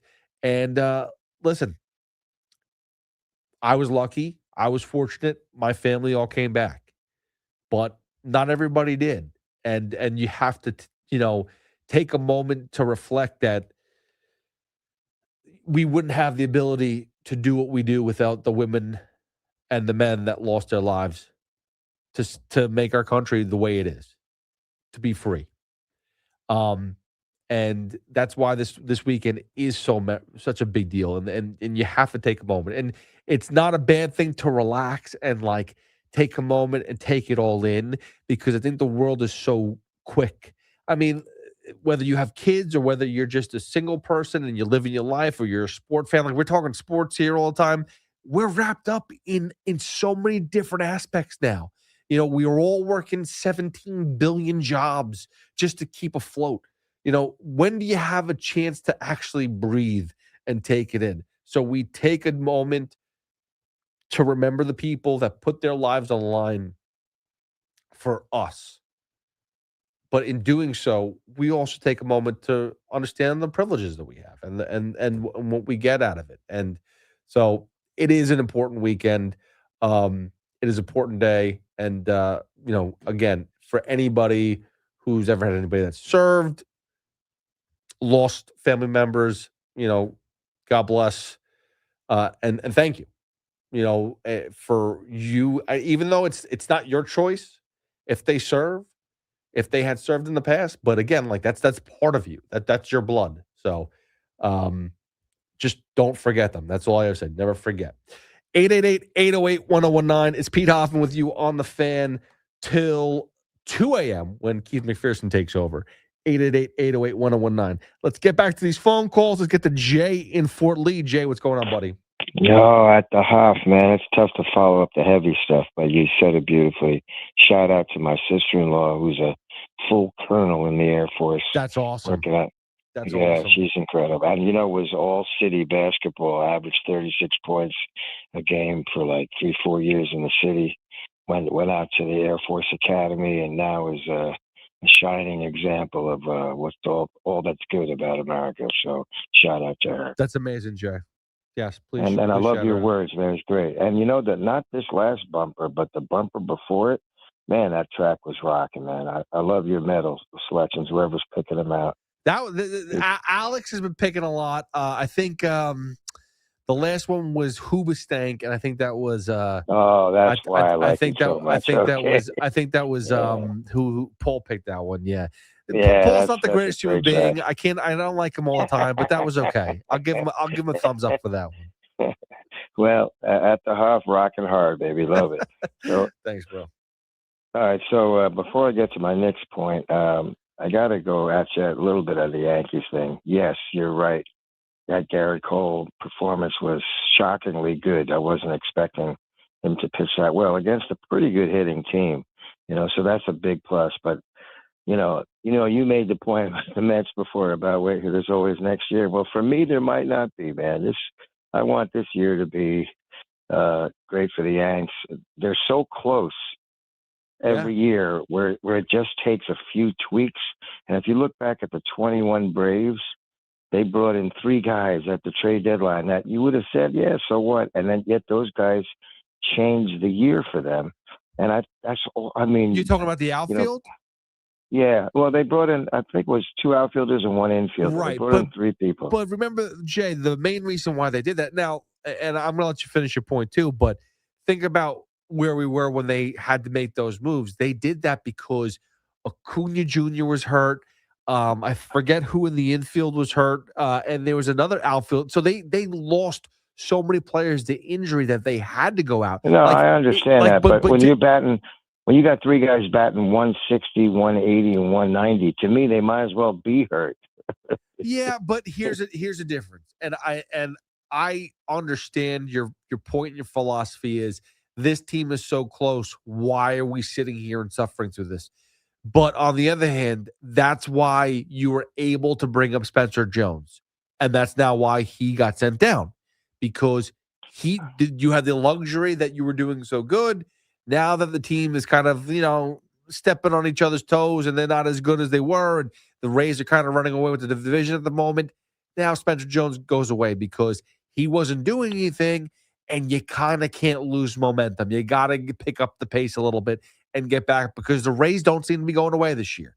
So they're taking a little bit more serious.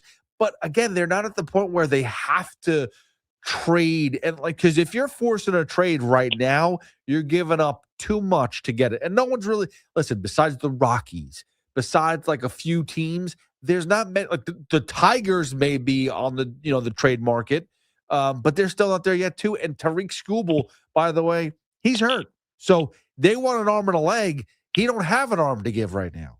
The Yankees don't want to trade for garbage, No, I understand that, but I feel that if you had Tampa's management, if you had the Cubs management, of course the Dodgers management, even San Diego's management, you wouldn't have 2 left-handed catchers 2 years in a row. Neither one of them can hit, and I can make arguments about Wells being not a very good defensive catcher as well. You can find arguments. What I there. wish that the Yankees would figure out a way to have Ben Rice catch, but they believe he is more valuable as a first baseman because, in my opinion, and only my opinion, I don't really know the answer on this, but in my opinion, they know that he's such a good hitter, the wear and tear of being a catcher I don't doubt that. I don't doubt that. But if you had a right-handed catcher like the guy from the Twins, who the Twins are already out of it, Jeffers, and I've seen. Hey, you know what, Ben Jay? play catch. I went to Somerset. There's a couple catch. There's a couple catchers in Queens they can have. Luis Torrens, they could take him. Yeah. How about Ali Sanchez? He's batting 270 at AAA right now. Yeah, well, listen, but here's the thing: he's better than Wells, and he's an excellent defensive catcher. He is, but here's the other thing too, right? Like, let's remember this. And I'm not sitting there and saying that, we all know ball better than anybody else. But the reality is Spencer Jones is fine in the minor leagues right now. Like, he's fine doing what he's doing. Comes to the majors, he does nothing. Are you going to sit there? Wait a minute. 100 at-bats in the first season. Judge hit 179, struck out 44% of the time, and had like 3 or 4 homers. So the only reason he got another shot is because the Yankees weren't really contenders. Right. And they brought up everybody. They brought up Tyler Austin. They brought up, was that when Gleyber Torres came up? Or if Sanchez, Cashman wants to succeed, I want to get to my next point at this time. If Cashman wants to succeed, he's got to bolster the bullpen, and he's got to have more contact guys in the lineup, because you look at the Braves, you look at the Cubs, you look at the Dodgers and Tampa Bay, they don't have 3-4 guys batting under 200. It's just simple. And their bullpens are better. Yankees bullpen right now is shaky. Now you got some power arms down in the minors that maybe you can groom by the end of the year, not to be closers, but the length Well, of the Giovanni bullpen. Cruz was very good. Unfortunately, they sent him down already, so that's unfortunate. Well, he'll be back. If Legrand, they can prep him at least for this year to be, a late inning power guy. But the question is, they have some tools there, but are they willing to try them? That's my problem with Cashman. Right. He's married. What's your other point, Jay? Just real Okay, quick. so on the Knicks, I just hope really, the second game, the bench kind of disappeared in terms of performance, but the starters were so good, plus 22, plus 18, plus 20. Right. The starters were so good, I get it. So I'm hoping that the bench comes back and gives them a little bit more so that you don't start to get the starters tired and this way they wipe them out in But four. Hart was able to do different things, which they didn't have in game one. Like, they needed to bench Hart. So they didn't need to bench question. Hart. So they're not benching Brunson. So they didn't need to bench Hart. So they had those guys were stupendous. They Right. should have stayed in the game. But I just watched OKC tonight where their bench outscored the starters, and that's impressive. And I'm just thinking about OKC at this point. I'm pretty sure Cleveland, will probably get them in 5 games. If we sweep them, fantastic, but certainly in 5. So I'm just looking at OKC, how they're playing with the deep bench. I was shocked at some of the guys that delivered Can for I OKC say something? tonight. Can I say something that's really stupid? And Jay, thanks so much for the phone call. I feel like I kind of want to see. I want to see the Knicks play the Spurs. The rematch of the tournament. The Spurs are a better matchup for the Knicks. Well, but besides that, I that is true. Because I think that SGA is currently right now the best player in the NBA. Period. Like, he's phenomenal. But I mean, Wemby's great too. But SGA himself is just unguardable at times. But they had this. What's the cup called in the the NBA Cup. Yeah, the NBA it was the Cup. final rematch. Yeah. I would love to see that, because we've only had the cup 3 times, 4 times. I think 3 times. The Bucks won it, the Lakers won it, I think the Knicks. And none of those teams won. Yeah. But if you had the Knicks and the Spurs head to head, you get the rematch. So I kind of like that idea. I want to see, because I would kind of like to see 2 batters go up, not just one. NBA Finals and the Cup. Give them both. What a season. You can't have a better season. The double championship. First time in history, that's what I want to see. Now, again, little bit, let's just win the finals. I don't really care about the other stuff, but that's the way I look at it. Now, on the other hand, too, I also don't want to be greedy. I'll take whomever. And I think the Knicks can beat anybody right now, so it doesn't make a difference. So I don't want to sit there and call out, we'll take the Spurs because they got a better matchup, or we'll take the Thunder. Just get there and win. And I think they can. 888-808-1019. James, Sean, Saul, I'll get to you guys. We got to take a quick break, and then we'll get to the phone calls. 888-808-1019. We really haven't touched the Mets at all, but we'll get to them at 1. But Gerrit Cole return. The Knicks, game 3 later on tonight. Joe Shane getting his extension. And there's a note about Aaron Rodgers that I have somewhere floating around as well that I want to get to. 888-808-1019. That's the number to call for the next hour and 15 until Keith McPherson takes over at 2. Hit me up at Hoff WFAN as always. Guys, if you haven't upgraded your clothes for the season yet, what are you waiting for? Head to Flag and Anthem and load up on your favorite tees and shorts. I saw them yesterday at the kickoff show. Everyone was wearing Flag and Anthem. The clothes look amazing. Like the Essential Stretch tee, it's soft and stretchy and the perfect layer. Short season is just about here, so refresh your closet with the Pivot Performance Short. Great for the golf course or weekend barbecue. And check out their red, white, and blue shop. Everything you need for a patriotic summer. Head to flagandanthem.com and use promo code WFAN25 to get 25% off today. Flag and anthem. Premium clothes without the premium price tag. It's Boomer and Gio. Mornings on the Fan, 101.9 FM. There's things about Karl Anthony Towns that if they really want to win a championship, he can't be doing, like we've been saying for 2 years now.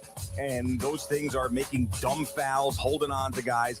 And then if you miss a basket, you can't be upside down like a beetle. Get Boomer and Gio on demand. Available on Apple, Spotify, wherever you get your podcast, and the free Odyssey app. Summer starts behind the wheel of a new Mercedes-Benz at the Mercedes-Benz of Edison Memorial Day sales event. Selection has never been better. Over 600 new and pre-owned vehicles to choose from, and a sales team dedicated to helping you find the right one. And of course, you'll experience unparalleled Ray Cattina customer service. One reason why Mercedes-Benz of Edison earned the 2026 Mercedes-Benz Dealer of the Year award by Cars.com. Start your summer now at the Mercedes-Benz of Edison Memorial Day sales event. Happy birthday. Hey, take a look outside. No way. An electric bike? Can I take it for a ride? We have a car versus electric bike crash on Main Street. Victim is a 17-year-old male and unresponsive. No sign of helmet use. Don't let your gift become your grief. Work together. Learn about controlling an e-bike and operating it safely before they ride. Wear a helmet. Be careful in traffic. Slow down and follow the rules of the road. A message brought to you by the Governor's Traffic Safety Committee. This is Alex Shulman of Shulman & Hill, New York's premier injury law firm. We'll always stand up for you if you're injured in a slip and fall.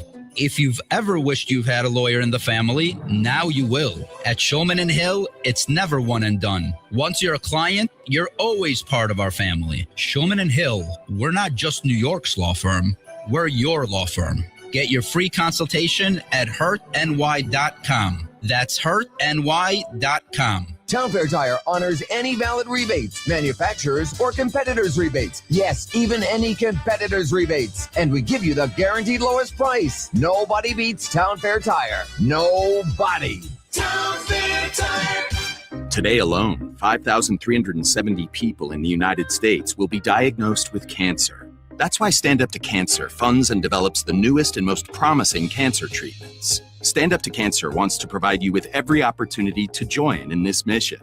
By donating your home, land, or commercial property, you can help Stand Up to Cancer fund innovative cancer research. Stand Up to Cancer makes the process easy, and it may be tax deductible. Visit standuptocancer.org/giveproperty to learn more. Do you owe back taxes or have unfiled tax returns? The IRS won't quit until they get your money. Here's great news, fresh from those in the know. Major changes have happened at the IRS. If you owe more than $10,000, you may be eligible for a 99% reduction of what you owe. Haven't filed a return for a while? Their happy clients are talking. The IRS was going to levy my bank account, but Guardian was able to prevent that and fix all my IRS issues. Thanks again, Guardian Tax. Need relief from crushing tax debt? The IRS now has special programs. Guardian Tax knows all about them. Personal or business, this is the fresh new break you've been hoping for. We aren't the company you call when you need a hug because you're scared of the IRS. Guardian Tax is the company that wins when you need it most. Guardian Tax Service is really great to work with.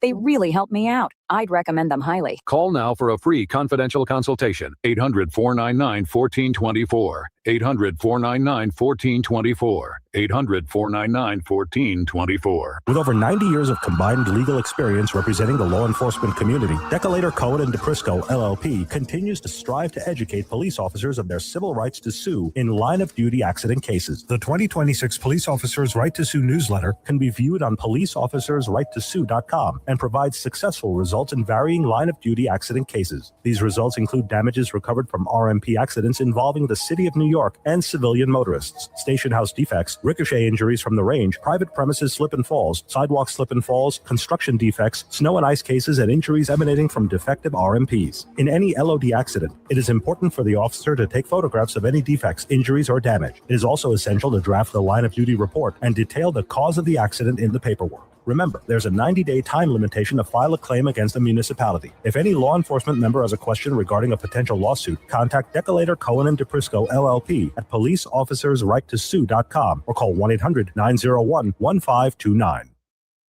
Talk New York sports here. The Fan.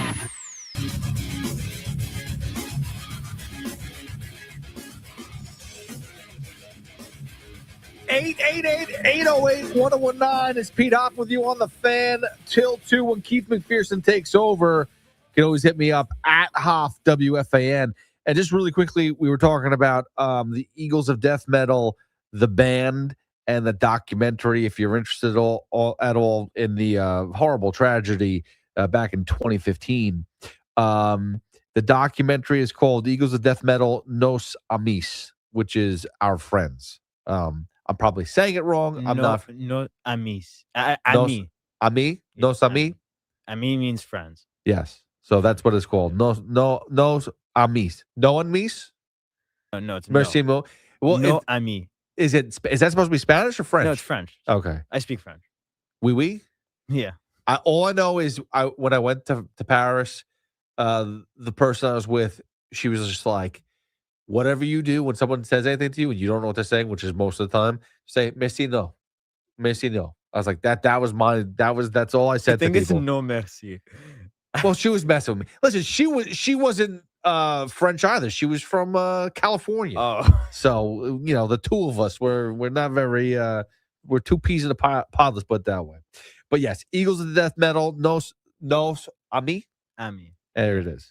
It's funny that you mentioned that. I was actually just watching a documentary in French because it was about the French national Revolution? team. No. Oh, soccer. Close. Yeah. I don't know if you know what happened, but it was during the 2010 World Cup. It was just like a huge feud between the players and the manager. And I feel like that's every team. No, but like this one was kind of crazy because this team, it was the same manager in 2006 World Cup, and they lost in the final. Do you remember when Zidane like headbutted the guy? Oh yeah. Yeah. That was prolific. That play that'll go down the annals of soccer. Let's put it that way. But in 2010, basically during the second game, he subbed out a player at halftime. And then a day later, the biggest newspaper in France put out on the front cover like a quote that the player said to the manager, but it was completely false. So when all the players saw that front cover, they protested and didn't train or like didn't practice. Was that quote supposed to be like it was supposed to like cause headlines. I can't say it on air because it's right, but was it supposed to be like something that would be like, hey, there's a lot of fire under them and they'll get going? No, actually. It's because the player is notoriously controversial. So like if French like fans or the French people that were watching the World Cup, they're like, they would believe it because he didn't say that. Got it. And everyone hated the manager, so like it's like the whole Mets, politics thing. Like, Soto and Lindor clearly didn't like, Nimmo and Alonso and his political base. So that clearly is the reason why Stearns got rid of him. It's called the bus because during the day that they didn't train, they just sat on the bus because they were supposed to just go back to their hotel. So this is the Zidane era. This is post Zidane. This is the first World Cup after Zidane retired. But basically they just sat on the bus for like half an hour because the bus driver was supposed to take them back, but then they didn't realize that the manager took the keys. So they just sat in the bus. What's the documentary called? It's called The Bus. The Bus. All right, and that's another. It's on Netflix. Listen, if we got a lot of French documentaries right now, so go for it. So we got The Bus, and we got Eagles of Death Metal. No Ami. 888-808-119. By the way, that was directed. I just didn't realize it, but it was directed by Colin Hanks.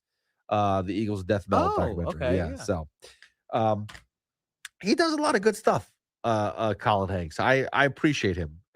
His brother supposedly is a musician. Chet Hanks. Yeah, he's the one that pretends he's Jamaican. What? He have you ever seen those videos?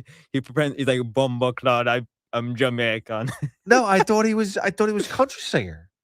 No, I don't think so. I'm pretty sure Chet Hanks pretends he's like a Jamaican. All I know is that I went to get my real ID finally, and the ladies that were in the AAA that I went to thought I was Chet Hanks.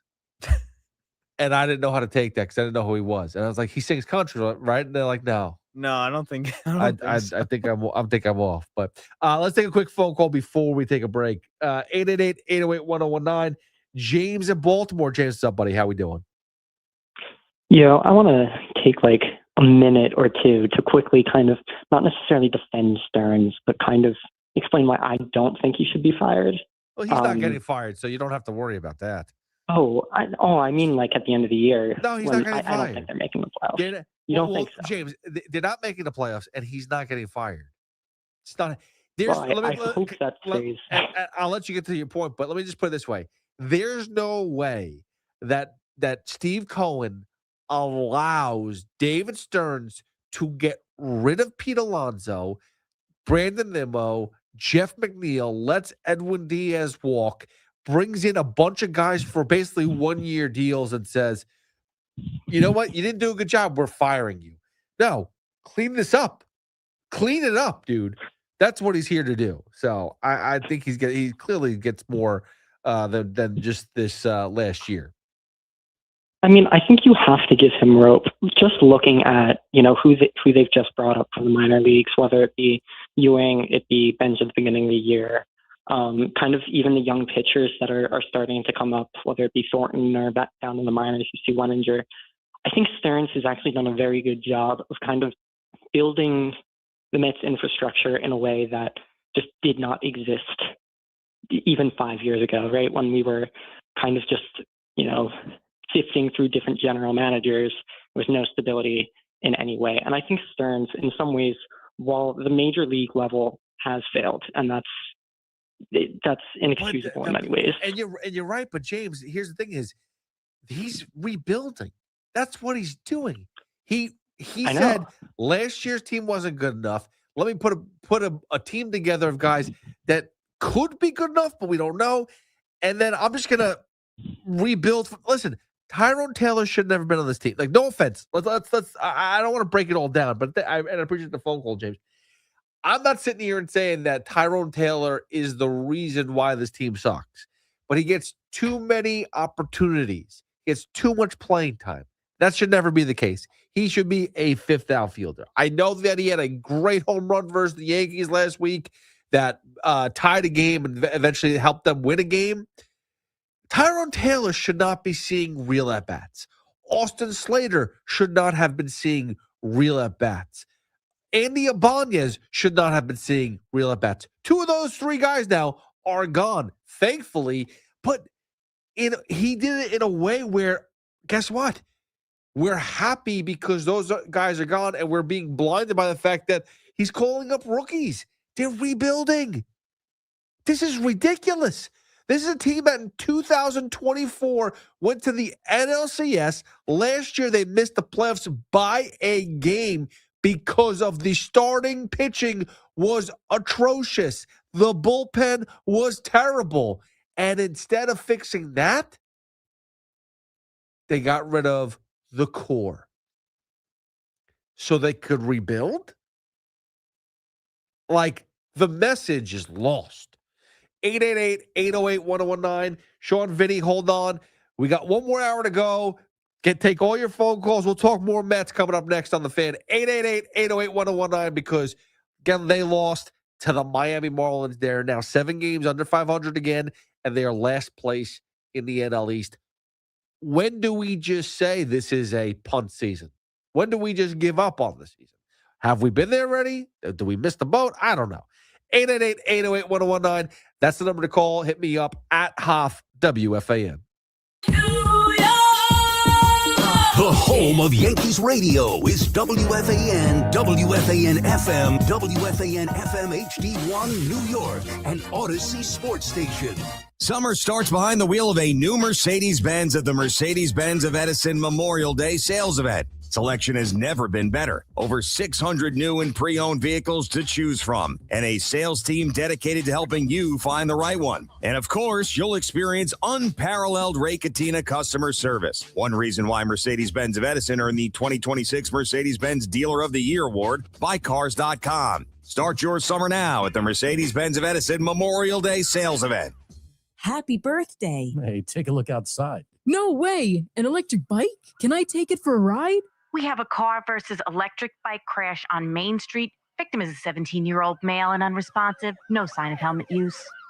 Don't let your gift become your grief. Work together. Learn about controlling an e-bike and operating it safely before they ride. Wear a helmet. Be careful in traffic. Slow down and follow the rules of the road. A message brought to you by the Governor's Traffic Safety Committee. This is Alex Shulman of Shulman and Hill, New York's premier injury law firm. We'll always stand up for you if you're injured in a slip and fall.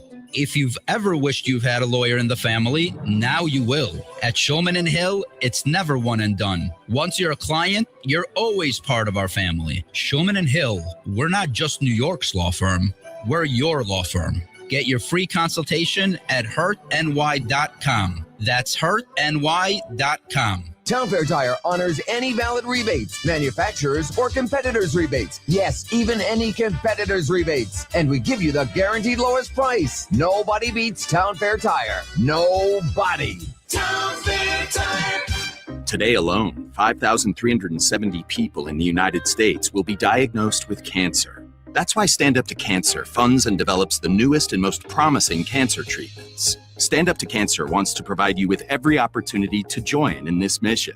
By donating your home, land, or commercial property, you can help Stand Up to Cancer fund innovative cancer research. Stand Up to Cancer makes the process easy, and it may be tax deductible. Visit standuptocancer.org/giveproperty to learn more. Do you owe back taxes or have unfiled tax returns? The IRS won't quit until they get your money. Here's great news, fresh from those in the know. Major changes have happened at the IRS. If you owe more than $10,000, you may be eligible for a 99% reduction of what you owe. Haven't filed a return for a while? Their happy clients are talking. The IRS was going to levy my bank account, but Guardian was able to prevent that and fix all my IRS issues. Thanks again, Guardian Tax. Need relief from crushing tax debt? The IRS now has special programs. Guardian Tax knows all about them. Personal or business, this is the fresh new break you've been hoping for. We aren't the company you call when you need a hug because you're scared of the IRS. Guardian Tax is the company that wins when you need it most. Guardian Tax Service is really great to work with. They really help me out. I'd recommend them highly. Call now for a free confidential consultation. 800-499-1424.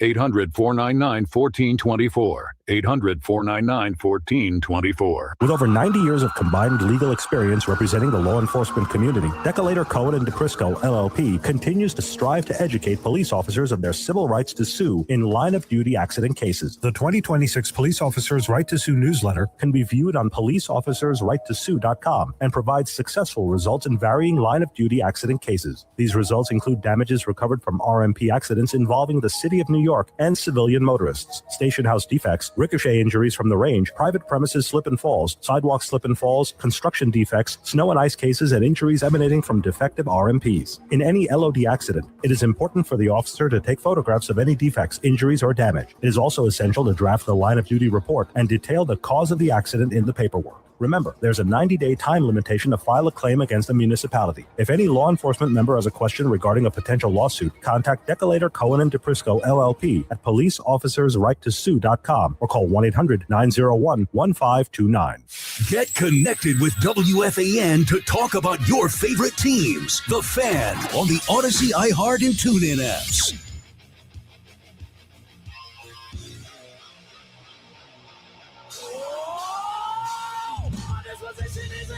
For all to see, regardless for how it feels. I gotta pull that with a name on it. Pull that with a name. Whoa, cause the cause will overcome to think you see. It's really concentration on the steel. I gotta pull that with a name on it. Pull that with a name. All right, one more hour to go. 888-808-1019 is Pete Hoffman with you on the Fan till 2 a.m. when Keith McPherson takes over. 888-808-1019. We touched on Gerrit Cole being back already and how amazing of a start he had. And as a Yankee fan, I know the fact that you lost the game, that sucks, but you got to take it for what it is. Just one game. Gerrit Cole pitched awesome. And that's something that's special because you know that you have an ace again. The fact that Gerrit Cole was off for over a year, and he came back in his first game, gives you 6 innings of shutout baseball, quality start. I mean, you got to be ecstatic. Got to be ecstatic. Fact that you lost sucks, but take it for what it is. One game isolated. Gerrit Cole returned and was amazing. Knicks, game 3, Cavaliers in Cleveland. Let's go. The sweep is getting close again. I feel it's time to bring the brooms out. I know it's a little further away than Philly. I said, was it last week? Whatever Mother's Day was, I said, get those brooms out. Go to Philadelphia. A little farther away. We're not go to Cleveland, I don't think. But if you are, bring a broom. Because I think they're coming back next week. And they're putting the feet up again and waiting for the Spurs. I think the Knicks are going to just wait for the Spurs and the Thunder series to end. And they're going to go to the finals. Because that is what the Knicks are doing right now. They are a special group. They're playing amazingly. The style of basketball they are playing is unselfish. Everyone has a piece of it. And here's the thing is, I think all of these players can shine on any team. Like, you remove Jalen Brunson, he could be a star on any team. Same with Cat. Same with Bridges. Same with OG. But you put them all together, they're all the same team. It's a different level. And that's why, I mean, they just have the best roster in basketball. They truly do. 888-808-1019. But the Mets, we haven't really touched on a lot of them. There's really not much to touch about because it's like, season's over, right? Right? Well, there's still 100 games left. How can the season be over? But then you watch them play baseball. You watch them split a series to a bad Nationals team. You watch them go up against a Marlins team who's not very good either. And they lose and get one run because of a Juan Soto solo home run. You know, Juan Solo strikes again his 10th home run of the season. I don't know how many of them are solo, but I can only imagine probably all 10 of them. Like, it's amazing how Juan Soto never has anybody on base when he does something productive. And there's not many people on base in general when he's up, but when they are up, when they are on, he's not very productive. And that sucks. But it's just, the Mets are just the Mets. They are not offensively gifted right now. The young kids are learning their ways. Carson Bench has been hitting better, but even he's just not productive enough.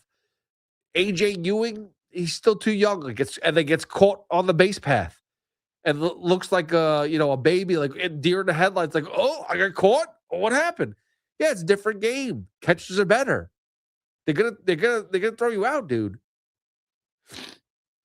So it is not a well-balanced team by any means.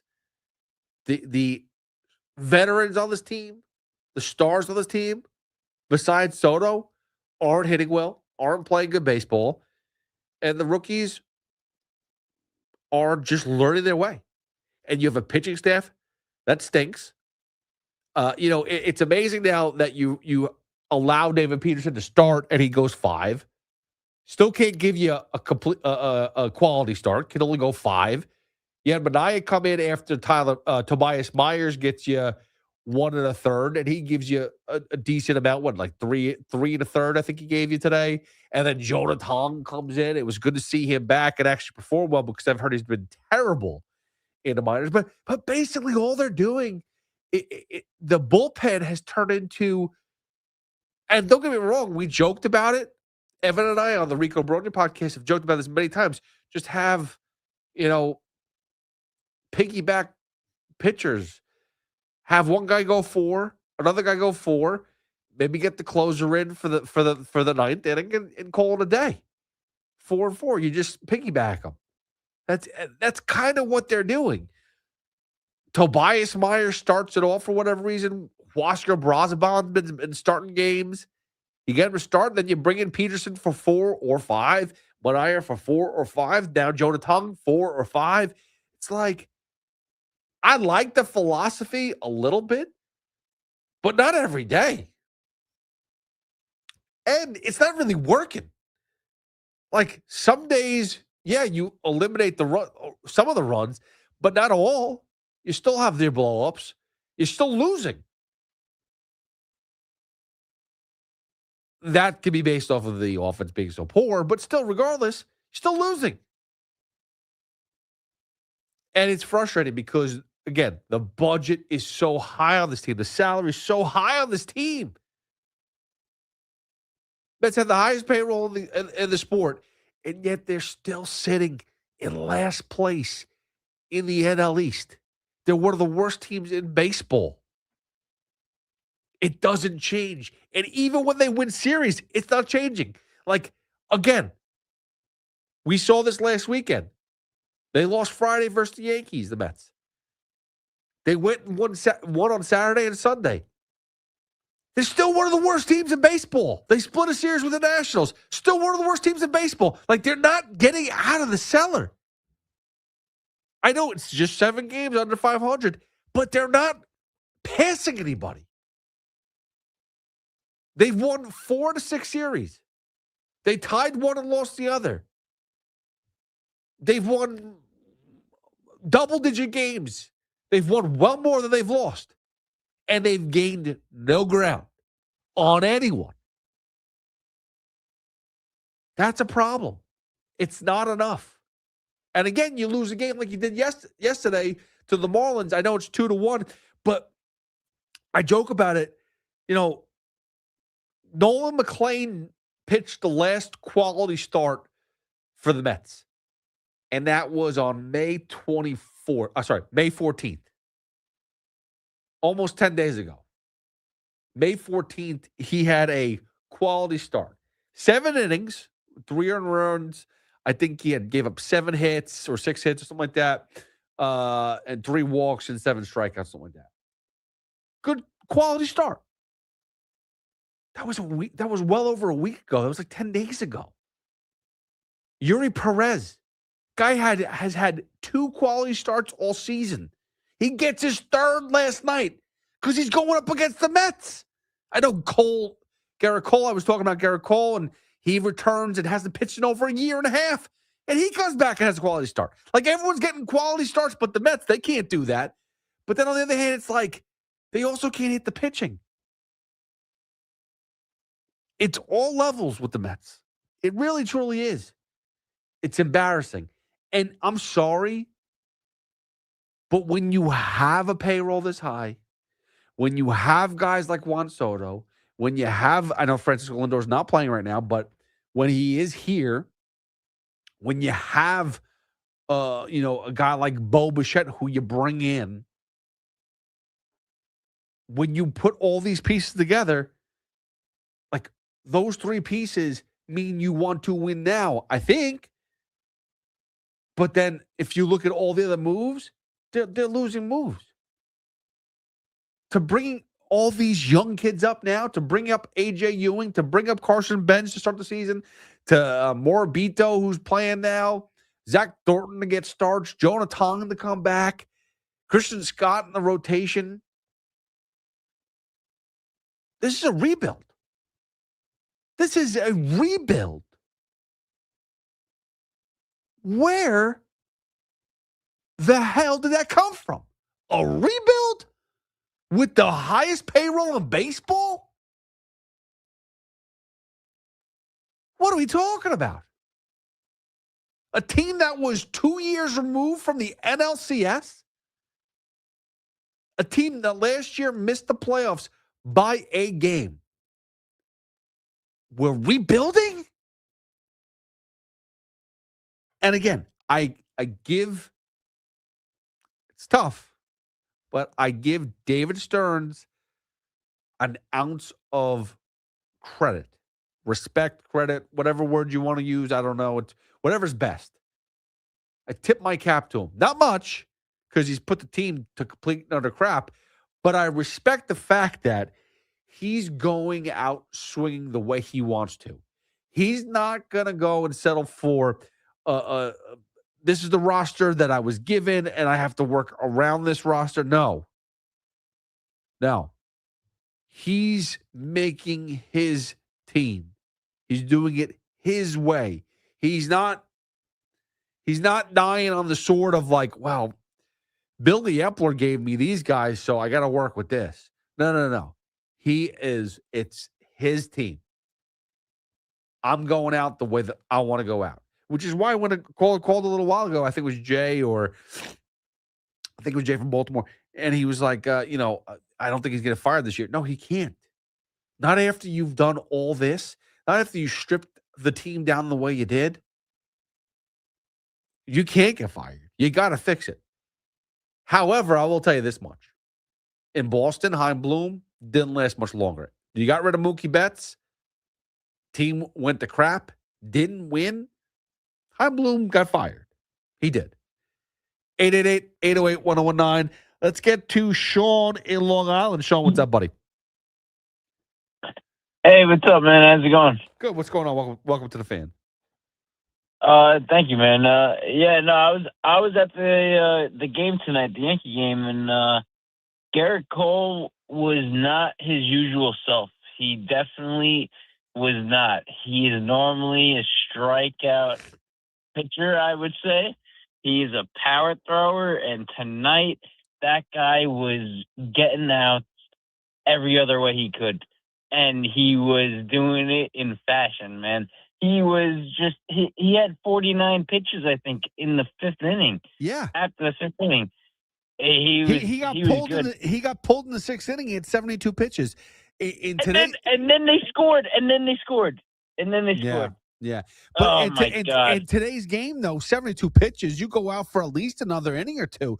I mean, if Gerrit Cole was back to his normal self, I guarantee you he would have gone in the eighth, maybe ninth inning. He would have. But his first game back from pitching, from having Tommy John surgery. They're not going to stretch him like that. It's so funny because, like, on our way to the game, me and my brothers, we were laughing, we were just basically estimating when he would get pulled. And we, like my youngest brother laughed, is like, he's going to pitch a no-hitter. And we got into the fifth or sixth inning, and he had 49 pitches. Like, holy crap, he might actually go the full game.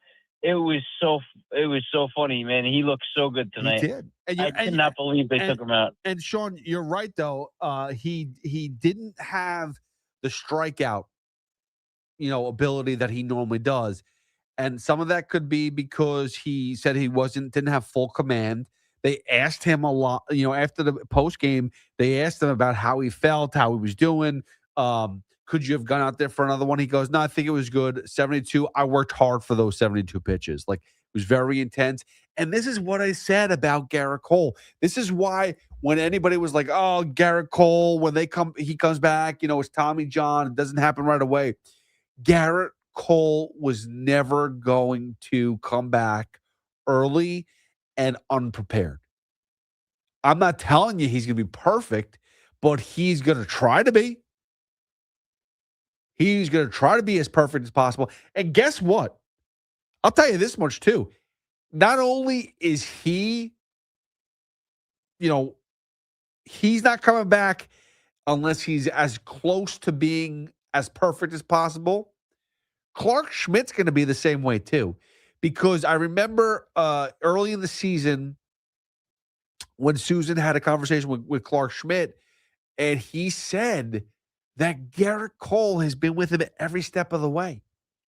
And Gerrit Cole has called him and has, watched the tape and saw what he's been doing when he goes out there and trains and says, hey, I want to let you know this is what I went through. This is what I see you going through. I see, maybe you have to do this or that, gives him some suggestions. Like, it's Gerrit Cole is that dude who not only is he going to learn it, every ounce of it, and figure it out, he's going to pass that knowledge to other people. a specialist boy in Clark Schmidt. He knows it. He just went through this all. He's going to give it to Clark Schmidt. You got Yankee fans, get ready. I mean, and I don't know if Clark Schmidt's going to be back by September. Hopefully he does. Hopefully he's back for the playoffs and stuff like that. But let's be honest. If Clark Schmidt joins this rotation, along with Max Fried, along with Gerrit Cole, Cam Schlittler, and you throw in Carlos Rodon as well, it is just an unbelievable rotation. Relentless.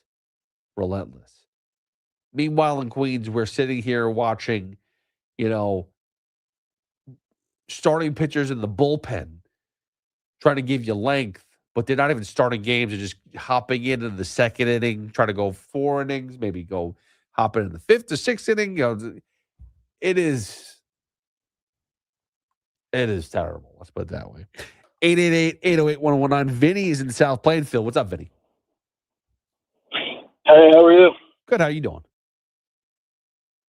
Doing all right. I'm on my way home from the Yankees game. I'm not typically a person that would ever, usually blame games on Boone. I know that's a typical kind of Yankee thing to blame the game on Boone. Yeah. It's hard not to kind of not be very happy with the decisions he made tonight. Well, what did he do wrong? I'm confused by this. Gerrit Cole pitched 6 innings and he got pulled, right, but he could only do so much as his first game back. The offense didn't hit. I mean, they hit singles, but they didn't hit with runners in scoring position. They didn't drive in runs. So what did you want to do?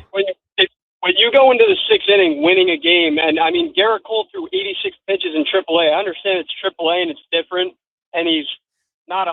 I don't expect him to be 100%, but when he's cruising like that, I mean, you have no reason to take him out that early. I mean, you do though, Vinny, because he's just returning from.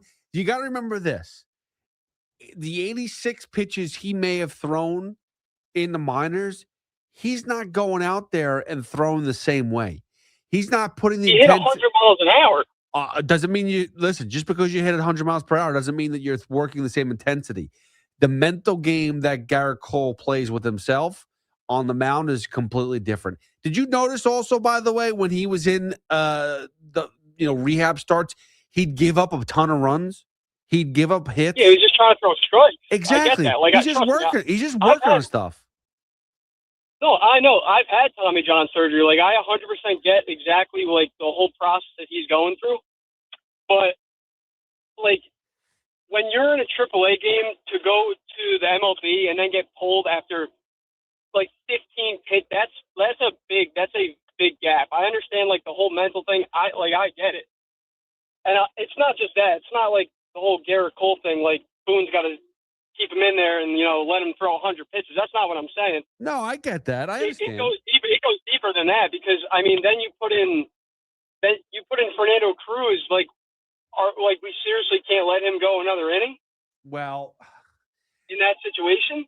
Like, that's kind of crazy. I mean, we have runners on base.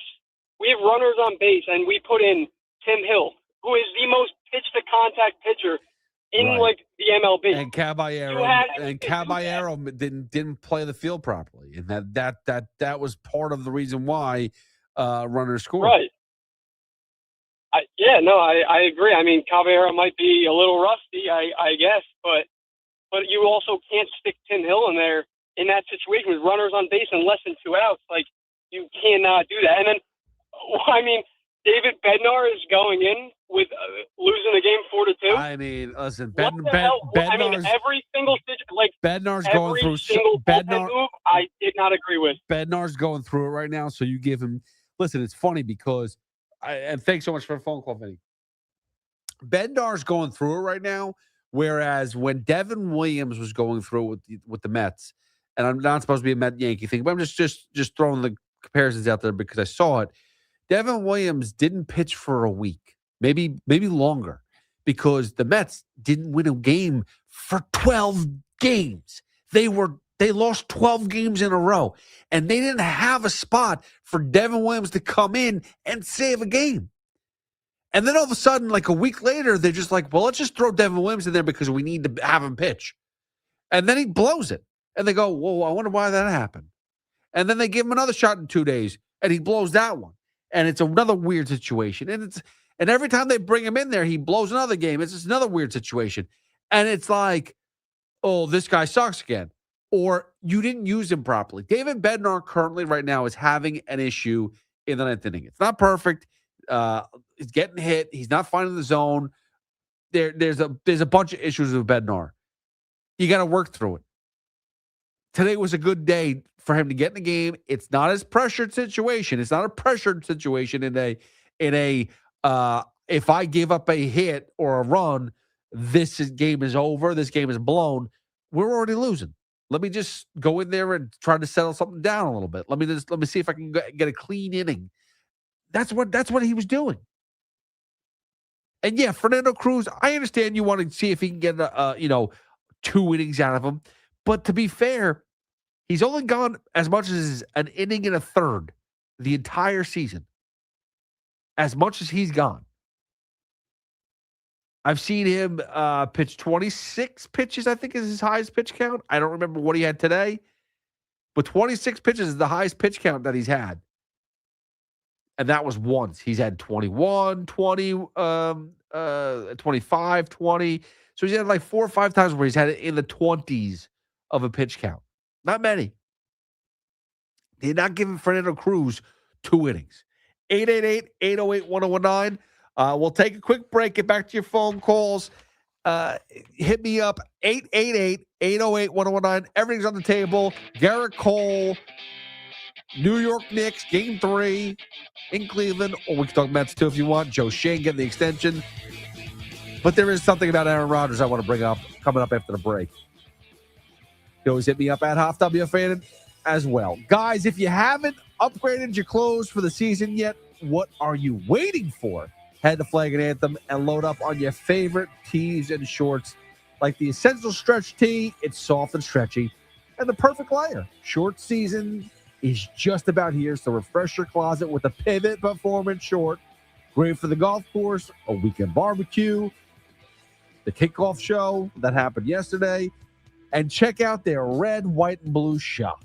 Everything you need for a patriotic summer. Head to flagandanthem.com and use promo code WFAN25 to get 25% off today. Don't forget the ladies, too. I'm telling you right now, it's not just for you guys. I'm telling you, it's great, but the ladies love it as well. Flag and Anthem, premium clothes without the premium price tag. Jalen Brunson and the Knicks kept the good times rolling on the Garden floor and are out to a comfortable 2-0 series lead. Now it's on to Coach Mike Brown's old stomping grounds for Game 3 tonight in Cleveland, where he'll look to get his squad one step closer to playing for a championship. The latest breaking Knicks news, the biggest Knicks opinions, and the most trusted voices delivering them all live here. Your home for New York sports is 101.9 FM, WFAN.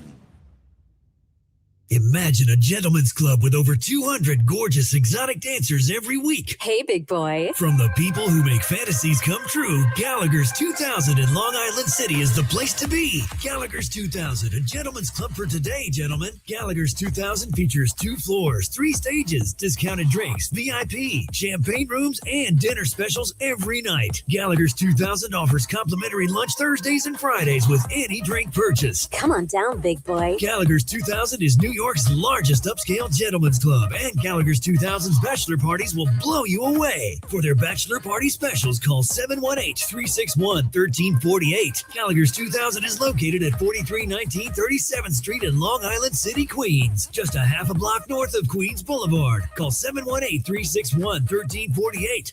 Gallagher's 2000 is unlike any club in New York. Come tonight for the time of your life. Gallagher's 2000. Let your imagination run wild.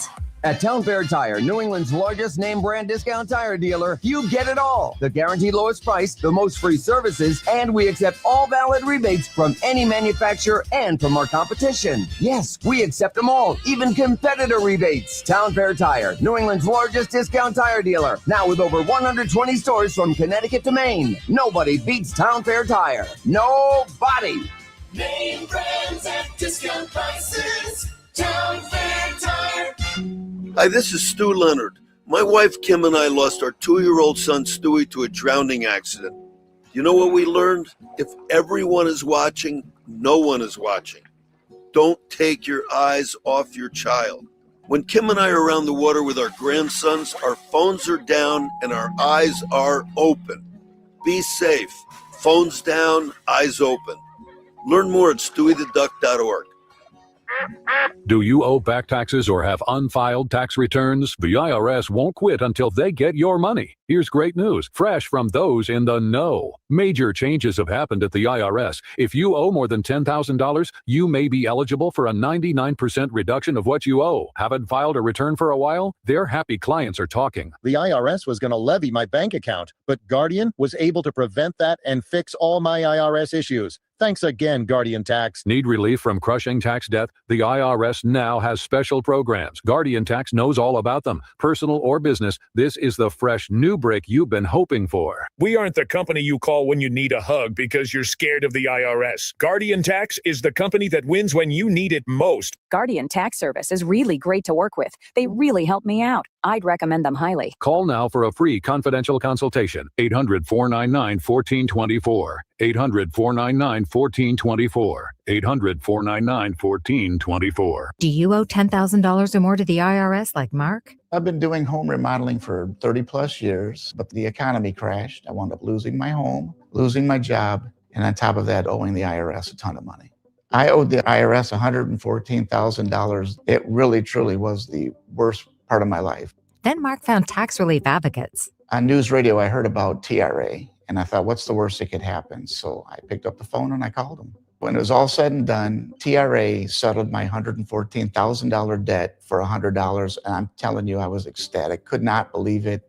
Would recommend TRA to anyone. If you owe 10 or even hundreds of thousands of dollars to the IRS, don't lose hope. Do what Mark did and call TRA for a consultation. But TRA did. They gave me a second chance, and I'm forever grateful. Visit TRA.com or call 800-491-9914. 800-491-9914. That's 800-491-9914.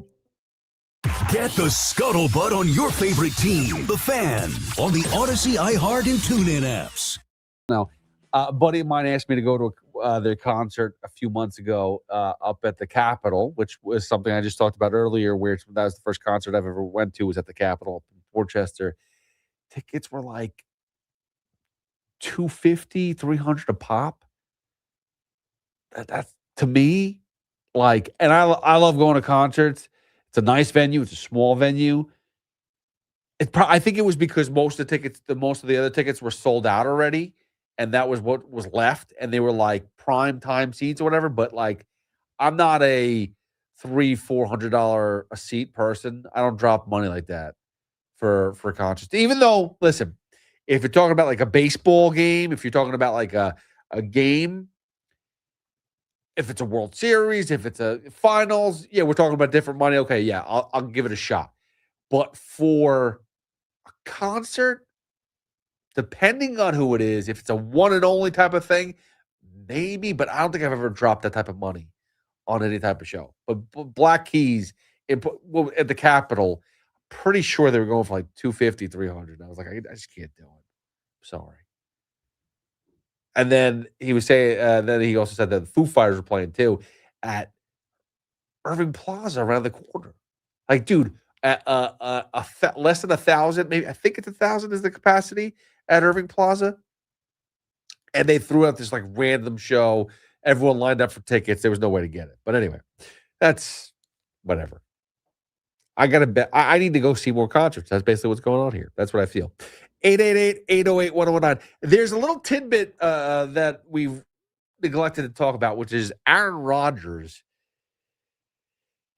if he signed with the Steelers, he's back. We got another year in Aaron Rodgers, and he has officially made it known this is his last season. He's done. It's all over. No more Aaron Rodgers talk after this year. We don't have to guess if he's coming back. We don't have to guess if he's playing another. It's done. Thank God. Thank you. Like, I don't know if anybody realizes this, but Aaron Rodgers hasn't been good for about 5 years now. And I hate to tell you, but remember, Jets fans, when you were so happy and begging for him to play for the Jets, and you thought everything was going to change once he became a New York Jet? And that backfired? Yeah, I told you so. That was the worst possible move by the New York Jets franchise in well over 2 decades. I mean, they've made some bad moves. That was one of the worst ones ever. It changed the franchise for the worst, got everybody fired, and they're basically starting from scratch again. And we're talking about a team now that, still in flux, has Geno Smith that I don't think he's going to be very good this year. He's going to win you a couple games just because Geno Smith is who he is. He's going to win you games. I just don't think they're very good. And I don't think Aaron Glenn is a very good coach. So you put all that together, and it's a very bad situation that Aaron Rodgers put you in. Because remember this, Aaron Rodgers, after that whole Green Bay situation, had nowhere else to go. Nobody else wanted Aaron Rodgers. The Packers were not trading him to the NFC teams, any of the NFC teams, and nobody in the AFC wanted or needed him. So it was legitimately the Jets or nothing. And think about, listen, I'm not telling you that Zach Wilson was, hey, don't worry about it, Zach Wilson. Wilson's fine. But just think about if the Jets with,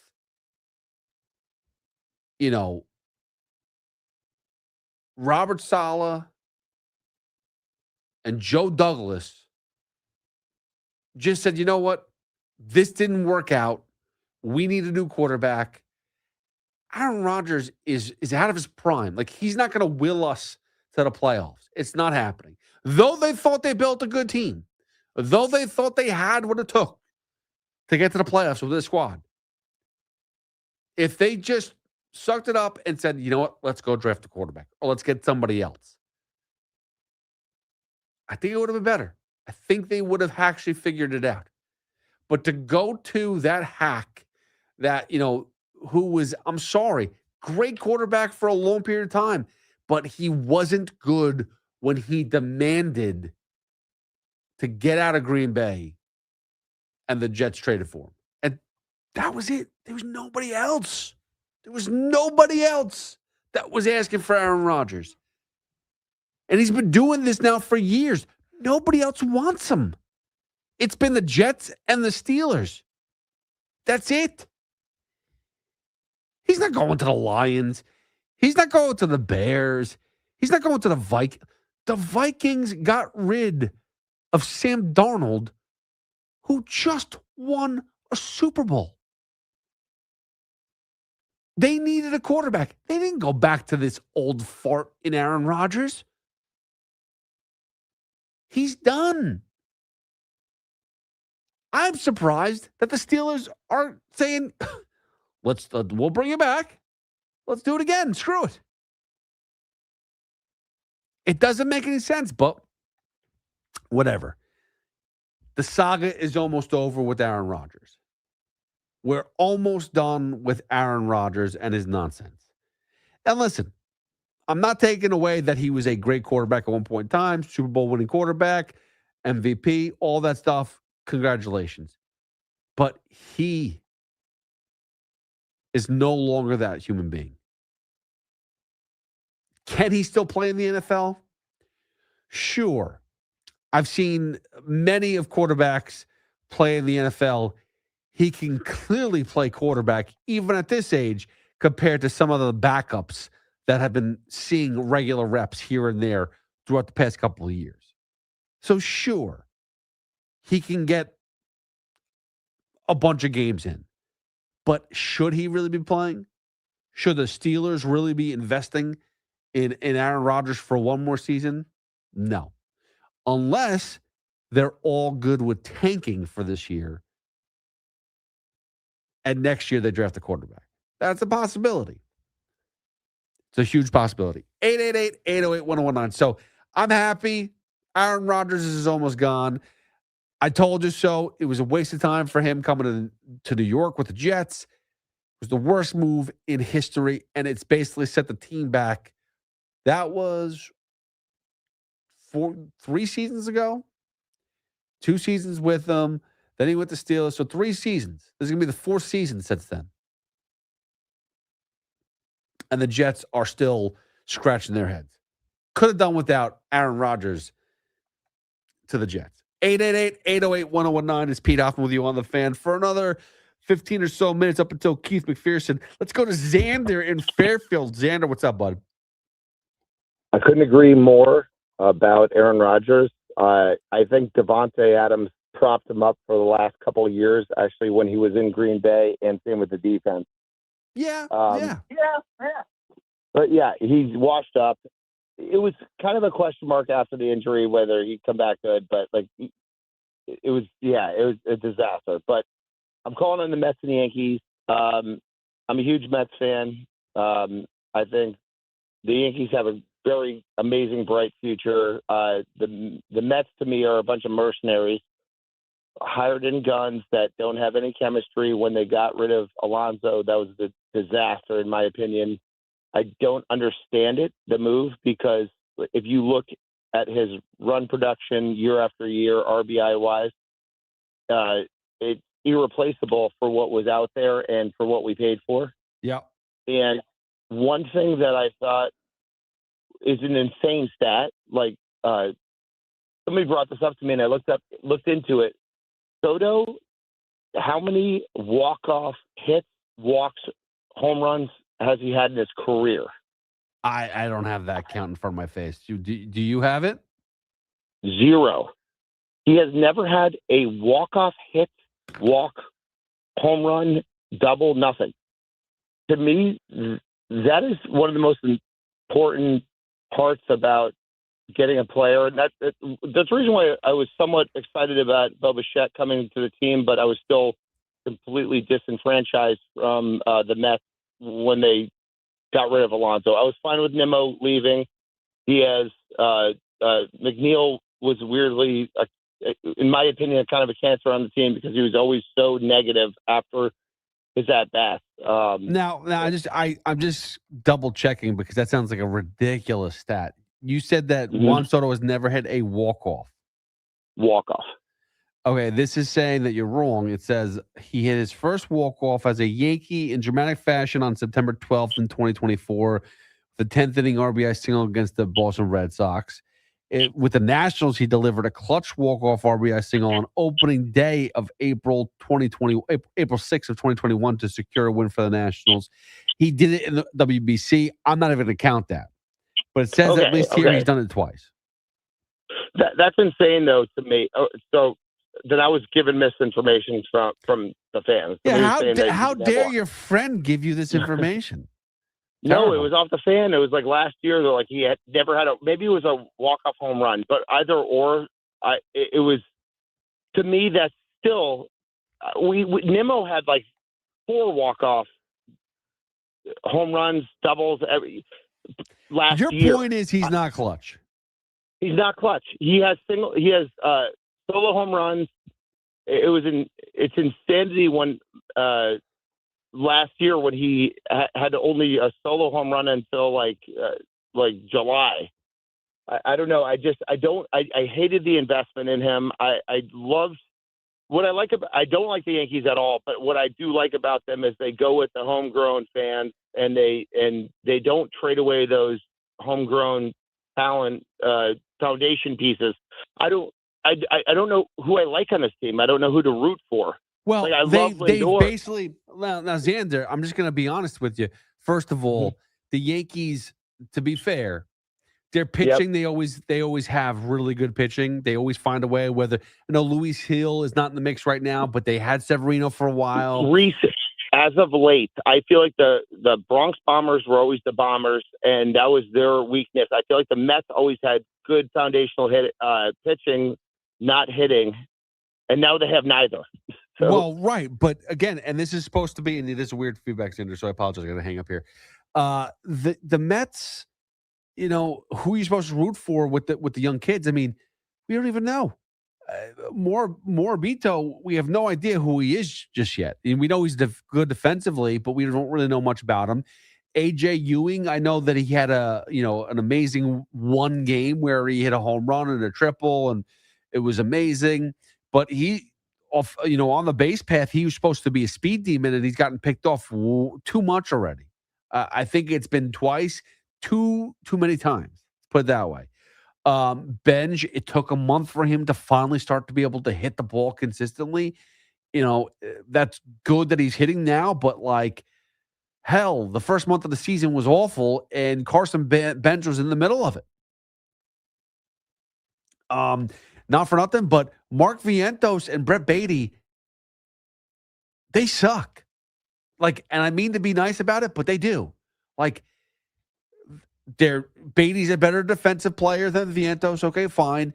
But look at Yankee fans with Ryan McMahon complaining about the fact that the guy doesn't hit. That's Brett Beatty. Brett Beatty doesn't really hit well. Mark Vientos doesn't really hit well. Beatty is better defensively. He's more of an athlete. Vientos has more power. But either way, put them both together, they're still a crappy player. Should we be sitting there buying Brett Beatty and Mark Vientos jerseys? Probably not.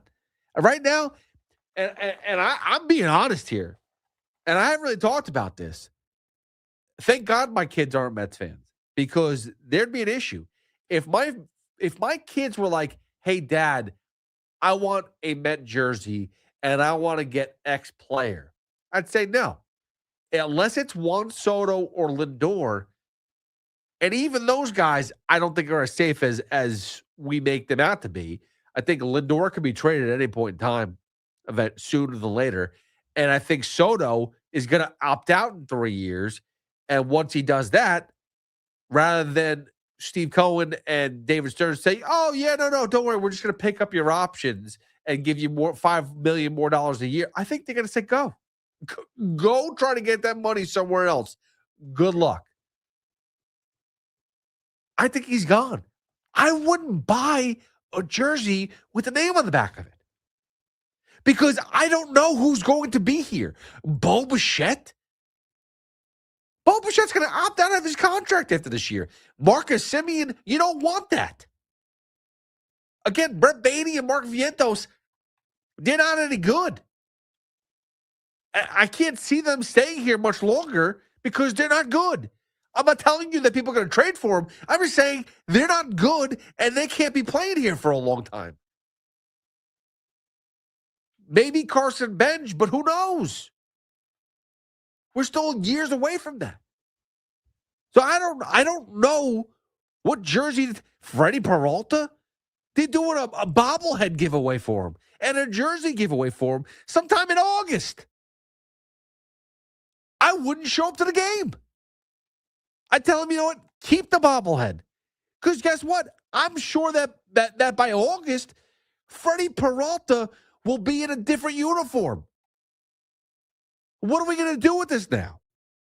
What are we going to do with the game, the jersey with Freddie Peralta's name on the back of it? Maybe Nolan McLean, but hell, we know how David Stearns is with signing pitchers and keeping pitchers. I know we got a long way till then, but if Stearns is still around and Nolan McLean hits a certain age, do we expect a contract to be signed with Nolan McLean? No. So when you ask, who do you root for? You root for the jersey. That's it. He's bringing it back to a point in time where if you're a Met fan, just be a Met fan and just root for whoever's there at that time. But you can't get attached to players at all. And that sucks because nowadays people get attached to players. Kids get attached to players. My kids love Aaron Judge, Jazz Chisholm, Gerrit Cole. I remember the day that I woke up my oldest I forgot what time it was because it was not early enough in the morning to be like, oh, it's 6 a.m. And it was way too late. It was way past his bedtime. But I remember Gerrit Cole signed with the Yankees, and I woke him up in his sleep, and we celebrated, even though I'm not a Yankee fan. But I know he is, so I know he would appreciate it. That's what you're supposed to do is get something for the fans to root for. And it's easy to just say, oh, well, just root for the Mets no matter what, and it's going to work out. But the fans typically want to feel attached to someone on the team. And that's how you build a fan base. I almost had my kids as Mets fans. I have a picture of them with Mets jerseys when they were like 5. One was 5 or 6. The other was like 3. I have them all in Met stuff. But you know what happened? In 2015, they went to the World Series. In 2016, they went to the playoffs. And they got knocked out in the wild card game. And then they missed the playoffs in 2017, 2018, 2019, 2020, 2021. So that's, 5 years? In that span, the Yankees were in the playoffs every year. And they had this guy named Aaron Judge who was really special. So it's impossible to compete with that. And that's what David Stearns and Steve Cohen should understand. It's impossible to compete with somebody, a team that always makes it to the playoffs and has special players. So the only way to compete with that is to do the same thing. Not get rid of people that, that fans get attached to. Players that fans get attached to. That doesn't help. Bringing in Luis Robert Jr. because, guess what? We think Lou Bob is going to get it right. We have this whole plan to make it work. Well, guess what? It didn't. We may never see him again in the Met uniform. Fine. But then what are we doing? Nobody knows. Thank you to everyone who reached out, called, followed at Hoff WFAN on social media. Alex Cesarm is the man. Paul Rosenberg, thank you for your help earlier. I appreciate it as well.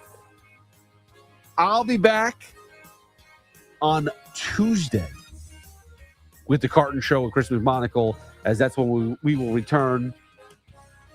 We will have a Rico Bronya podcast later on tomorrow for sure. Maybe tonight as well, but definitely tomorrow for sure at some point in time. Everyone enjoy your Memorial Day. Again, send your love to everyone that has served. Have a moment for everybody who has served in the past. Thank you very much. Keith McPherson next on The Fan. Sports Radio 101.9 FM. WFAN, New York.